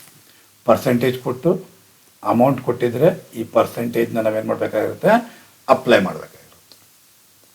ಇಷ್ಟೇ ಸ್ಟೂಡೆಂಟ್ಸ್. ಸರ್ ಗೊತ್ತಾಯ್ತು ಸರ್, ನೀವು ಹೇಳಿದ್ದೆಲ್ಲ ನಮಗೆ ಒಂದ್ಸಲಿ ರಿವೈಸ್ ಮಾಡೋದೇ ಆದರೆ ಸೆಕ್ಯೂರಿಟೀಸ್ ಇಶ್ಯೂ ಮಾಡಿರೋದು ಗೌರ್ಮೆಂಟ್, ಹಾಗಾದರೆ ಗೌರ್ಮೆಂಟ್ ಸೆಕ್ಯೂರಿಟೀಸ್ ಅದು ಟ್ಯಾಕ್ಸ್ ಫ್ರೀ ಆಗಿದ್ದರೆ ಎಕ್ಸೆಂಪ್ಟೆಡ್ ಆಗಿರುತ್ತೆ. ಅದೇ ಸೆಕ್ಯೂರಿಟೀಸ್ ಗೌರ್ಮೆಂಟ್ ಇಶ್ಯೂ ಮಾಡಿದೆ ಟ್ಯಾಕ್ಸ್ ಫ್ರೀ ಅಲ್ಲ ಅಂತಂದರೆ ಅದು ಲೆಸ್ ಟ್ಯಾಕ್ಸ್ ಆಗಿರುತ್ತೆ. ಅದರಿಂದ TDS ಇರೋದಿಲ್ಲ. TDS ಇಲ್ಲ ಅಂದರೆ ಅವನು ಇಂಟ್ರೆಸ್ಟ್ ಏನಾದ್ರು ಕೊಟ್ಟಿದ್ದರೆ ಅದು ಟ್ಯಾಕ್ಸಬಲ್ ಆಗಿರುತ್ತೆ. ಪರ್ಸೆಂಟೇಜ್ ಮತ್ತು ಅಮೌಂಟ್ ಏನಾದ್ರು ಕೊಟ್ಟಿದ್ದರೆ ಆ ಪರ್ಸೆಂಟೇಜ್ನ ಅಪ್ಲೈ ಮಾಡಿ ಅದು ಟ್ಯಾಕ್ಸಬಲ್ ಆಗಿರುತ್ತೆ. ಆದರೆ ಜ್ಞಾಪಕ ಇರಲಿ, ನೋ ಟಿ ಡಿ ಎಸ್ ಅಂದರೆ ಗ್ರಾಸಪ್ ಮಾಡುವಂಥ ಅಗತ್ಯ ಇಲ್ಲ. ಅವನು ಕೊಟ್ಟಿರುವಂತಹದೇ ವಿತೌಟ್ ಡಿಡಕ್ಟಿಂಗ್ ಎನಿ ಟ್ಯಾಕ್ಸ್ ಅಂದರೆ ಗ್ರಾಸ್ ಅಮೌಂಟ್ ಆಫ್ ಇಂಟ್ರೆಸ್ಟೇ ಆಗಿರುತ್ತೆ. ಅದೇ ಕಮರ್ಷಿಯಲ್ ಆಗಿತ್ತು ಅಂದರೆ, ಲೆಸ್ ಟ್ಯಾಕ್ಸ್ ಆಗಿತ್ತು ಅಂದರೆ ಇಂಟ್ರೆಸ್ಟ್ ಕೊಟ್ಟರೆ ಏನು ಮಾಡಿ, ಗ್ರಾಸಪ್ ಮಾಡಿ ಪರ್ಸೆಂಟೇಜ್ ಆ್ಯಂಡ್ ಅಮೌಂಟ್ ಏನಾದರೂ ಕೊಟ್ಟಿದ್ದರೆ ಈ ಪರ್ಸೆಂಟೇಜ್ನ ಆ ಅಮೌಂಟ್ ಮೇಲೆ ಅಪ್ಲೈ ಮಾಡಿ. ಅದೇ ಟ್ಯಾಕ್ಸ್ ಫ್ರೀ ಕಮರ್ಷಿಯಲ್ ಸೆಕ್ಯೂರಿಟೀಸ್ ಆದರೆ ಆಲ್ವೇಸ್ ಗ್ರಾಸಪ್. ಅವನು ಇಂಟ್ರೆಸ್ಟ್ ಕೊಟ್ಟರು ಗ್ರಾಸಪ್ ಮಾಡಿ, ಪರ್ಸೆಂಟೇಜ್ ಮತ್ತು ಅಮೌಂಟ್ ಕೊಟ್ಟರೆ ಪರ್ಸೆಂಟೇಜ್ನ ಮೊದಲು ಅಪ್ಲೈ ಮಾಡಿ ಆಮೇಲೆ ಗ್ರಾಸಪ್ ಮಾಡಿ.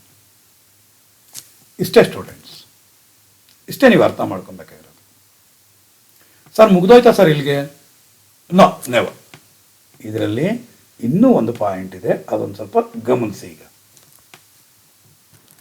ಸೊ ಸ್ಟೂಡೆಂಟ್ಸ್, ಈ ಇಂಟ್ರೆಸ್ಟ್ ಆನ್ ಸೆಕ್ಯೂರಿಟೀಸ್ ಮೇಲೆ ಡಿಡಕ್ಷನ್ಸ್ ಏನಾದ್ರು ಸಿಗುತ್ತಾ? ಹೌದು, ಸಿಗುತ್ತೆ.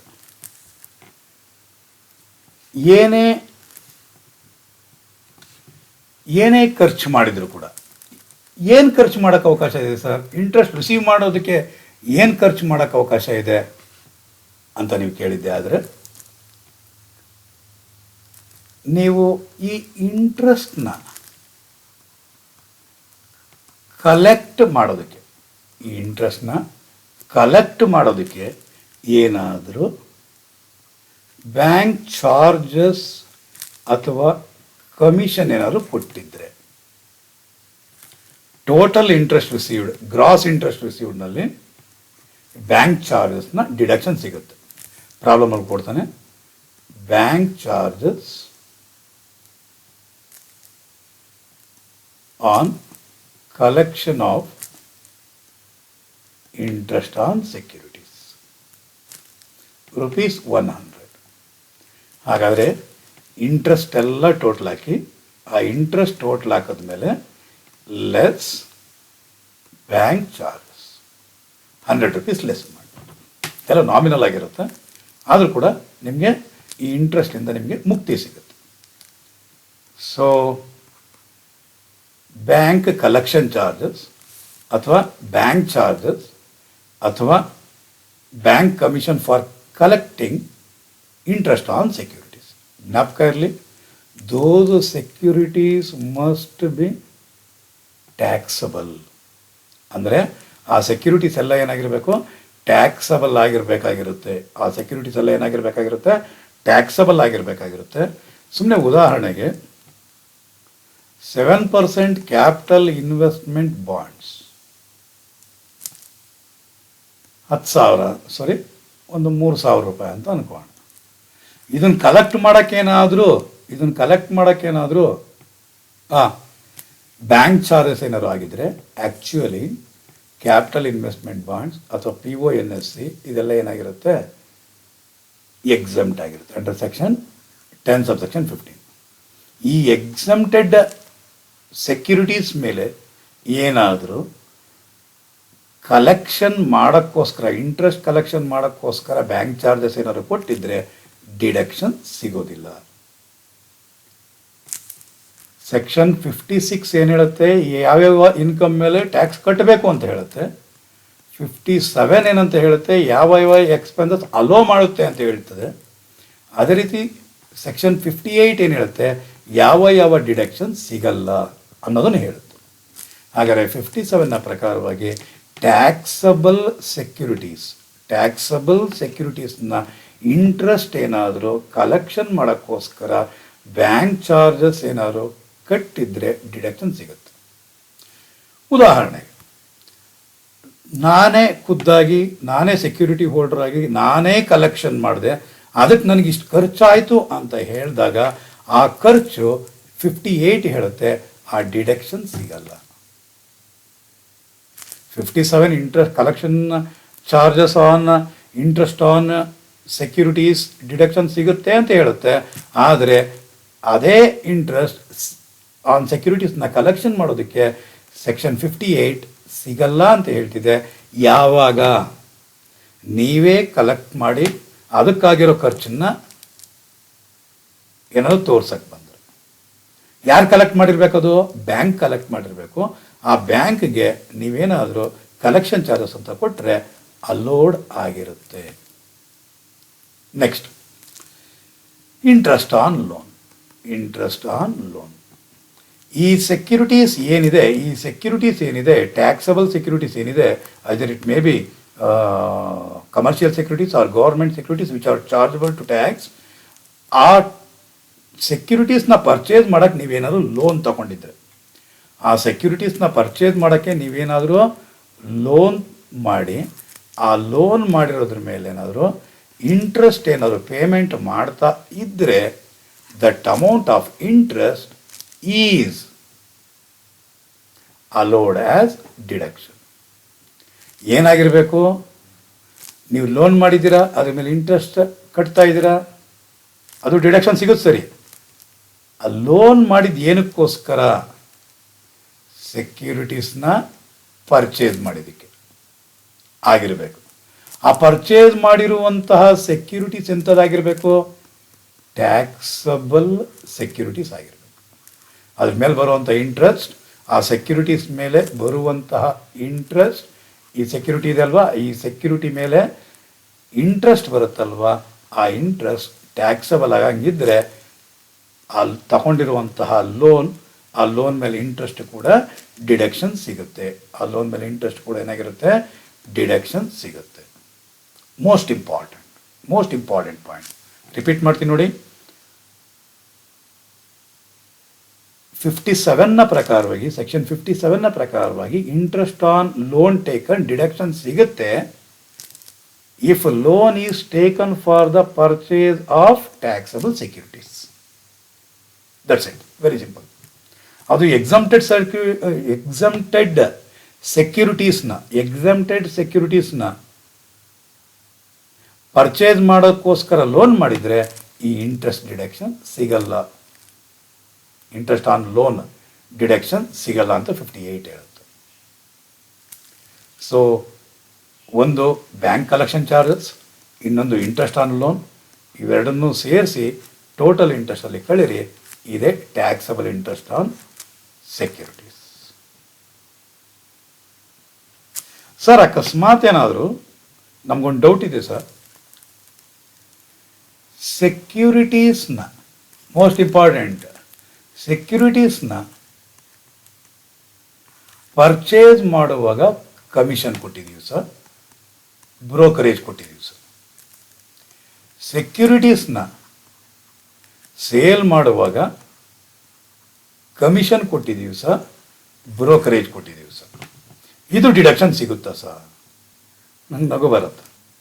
ಆಲ್ರೆಡಿ ನಾನು ಕ್ಯಾಪಿಟಲ್ ಗೇನ್ಸ್ ಮಾಡುವಾಗ ಹೇಳಿದ್ದೆ, if a securities purchased, if any purchasing expenses are incurred by an associate, then ಜ್ಞಾಪಕ ಬಂತು ಅನಿಸುತ್ತೆ ನಿಮಗೆ.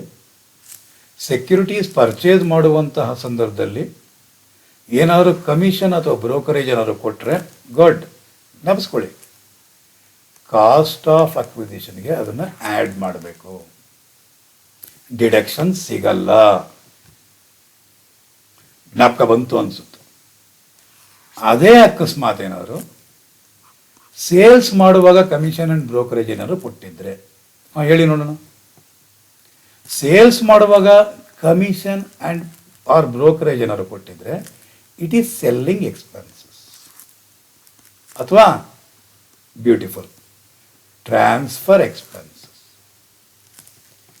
ಜ್ಞಾಪಿಸ್ಕೊಳ್ಳಿ, ಸೇಲ್ ಪ್ರಾಫಿಟ್ಸ್ ಅಥವಾ ಫುಲ್ ವ್ಯಾಲ್ಯೂ ಆಫ್ ಕನ್ಸಿಡರೇಷನ್ ತೊಗೊತೀರಾ, less expenses, that is selling expense. ನೋಡ್ರಿ, ಇಲ್ಲಿ ಲೆಸ್ ಮಾಡ್ತೀರಾ ಅದನ್ನು, ಇದನ್ನೇ ನೆಟ್ ಸೇಲ್ ಪ್ರಾಫಿಟ್ಸ್ ಅಂತ ಕರೆಯೋದು. ಹಾಗಾದರೆ selling expenses on purchase and sale ಏನು ಅಂತ ಗೊತ್ತಾಯ್ತು ಅನಿಸುತ್ತೆ. Selling expenses on sale of securities ಆಗಿತ್ತು ಅಂದರೆ ಸೇಲ್ ಪ್ರಾಫಿಟ್ಸಲ್ಲಿ ಲೆಸ್ ಮಾಡಬೇಕು. If any commission or brokerage or any expenses incurred on purchase of securities ಆಗಿದ್ದರೆ ಕಾಸ್ಟ್ ಆಫ್ ಅಕ್ವಿಸಿಷನ್ಗೆ ಇಲ್ಲಿ ಆ್ಯಡ್ ಮಾಡಿ ಟೋಟಲ್ ಅಮೌಂಟ್ ಏನು ಬರುತ್ತೋ that amount must be deducted from the net sale profits. Then you will get capital gain. If these securities are held as an investment,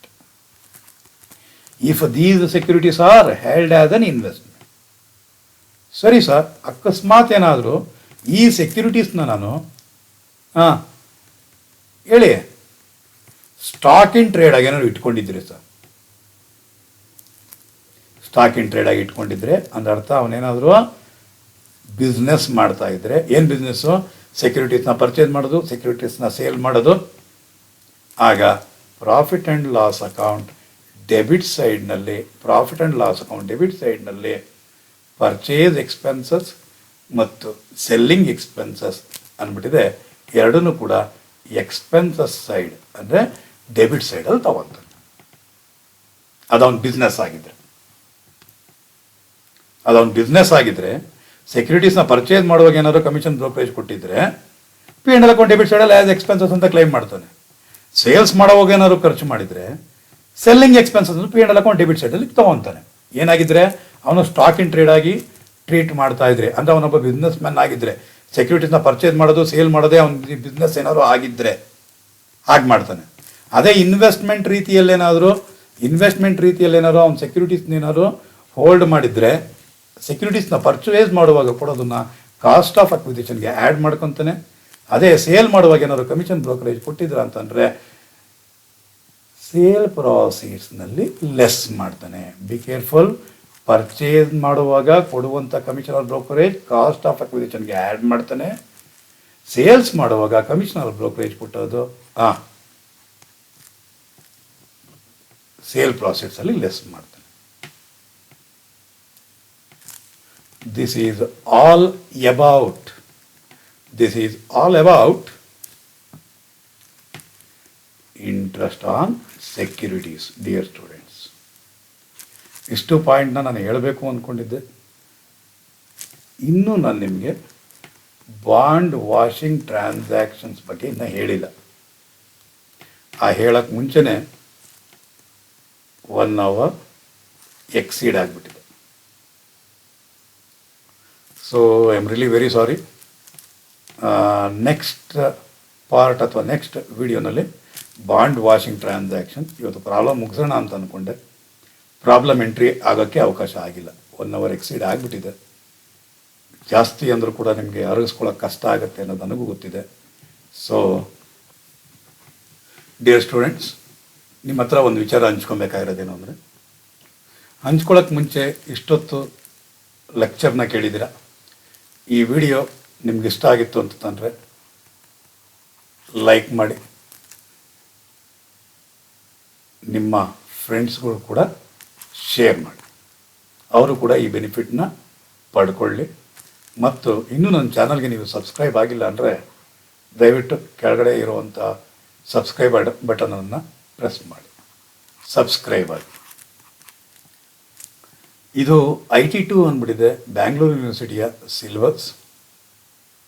totally 5 unit ಇದೆ ಈ ಒಂದು 6 ಸೆಮಿಸ್ಟ್ರಿಗೆ. Already 5th ಸೆಮಿಸ್ಟ್ರಲ್ಲಿ income from HP ಮತ್ತು income from ಸ್ಯಾಲರಿನ study ಮಾಡಿದ್ದೀರಾ.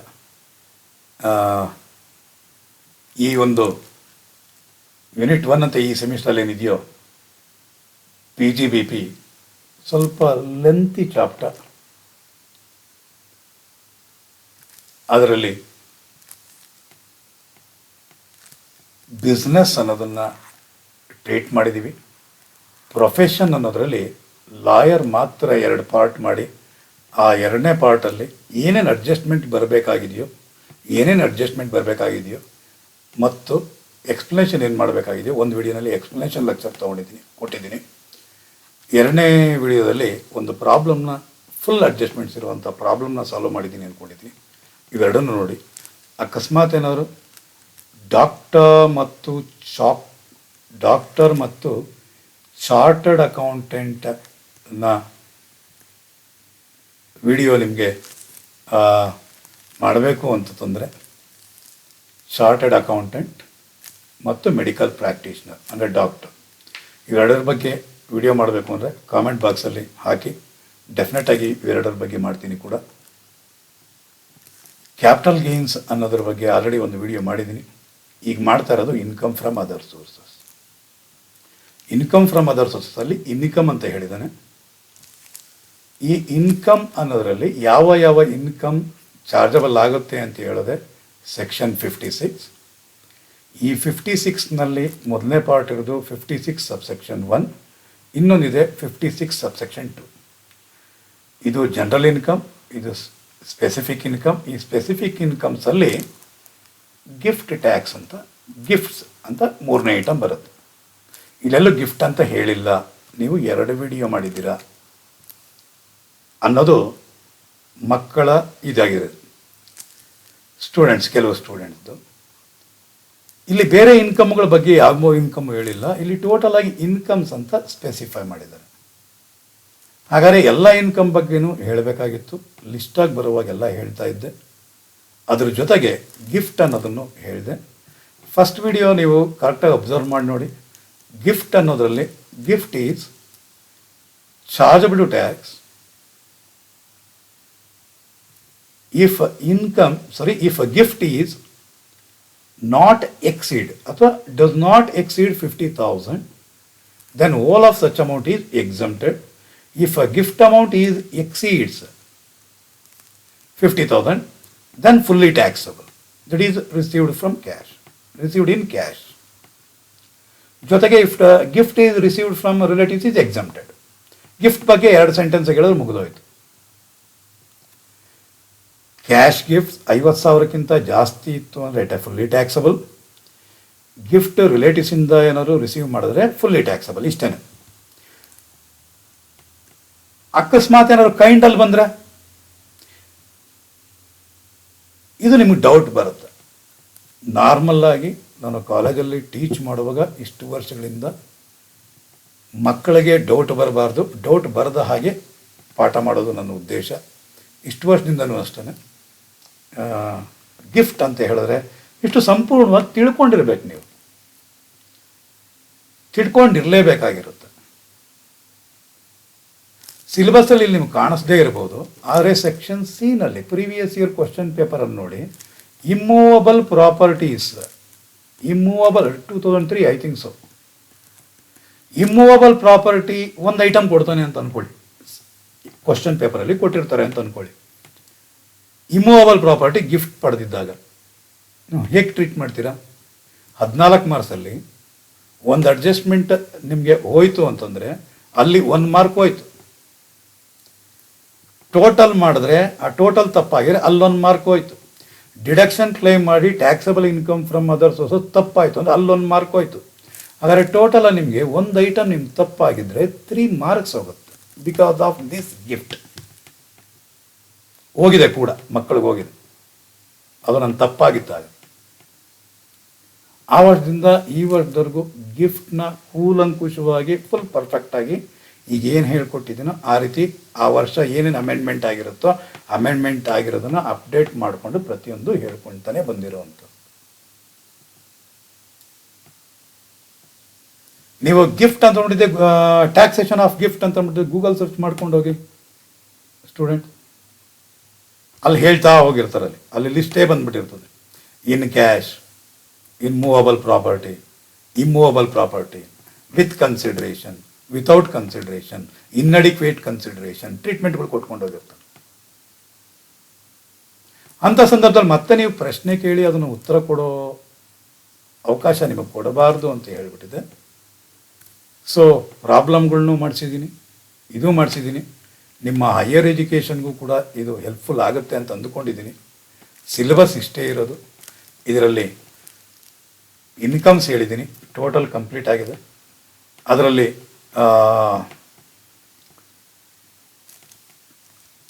Securities ಬಗ್ಗೆ ಹೇಳಿದ್ದೀನಿ, ಕೈಂಡ್ಸ್ ಆಫ್ ಸೆಕ್ಯೂರಿಟೀಸ್ ಹೇಳಿದ್ದೀನಿ, ರೂಲ್ಸ್ ಫಾರ್ ಗ್ರಾಸಿಂಗ್ ಅಪ್ ಹೇಳಿದ್ದೀನಿ.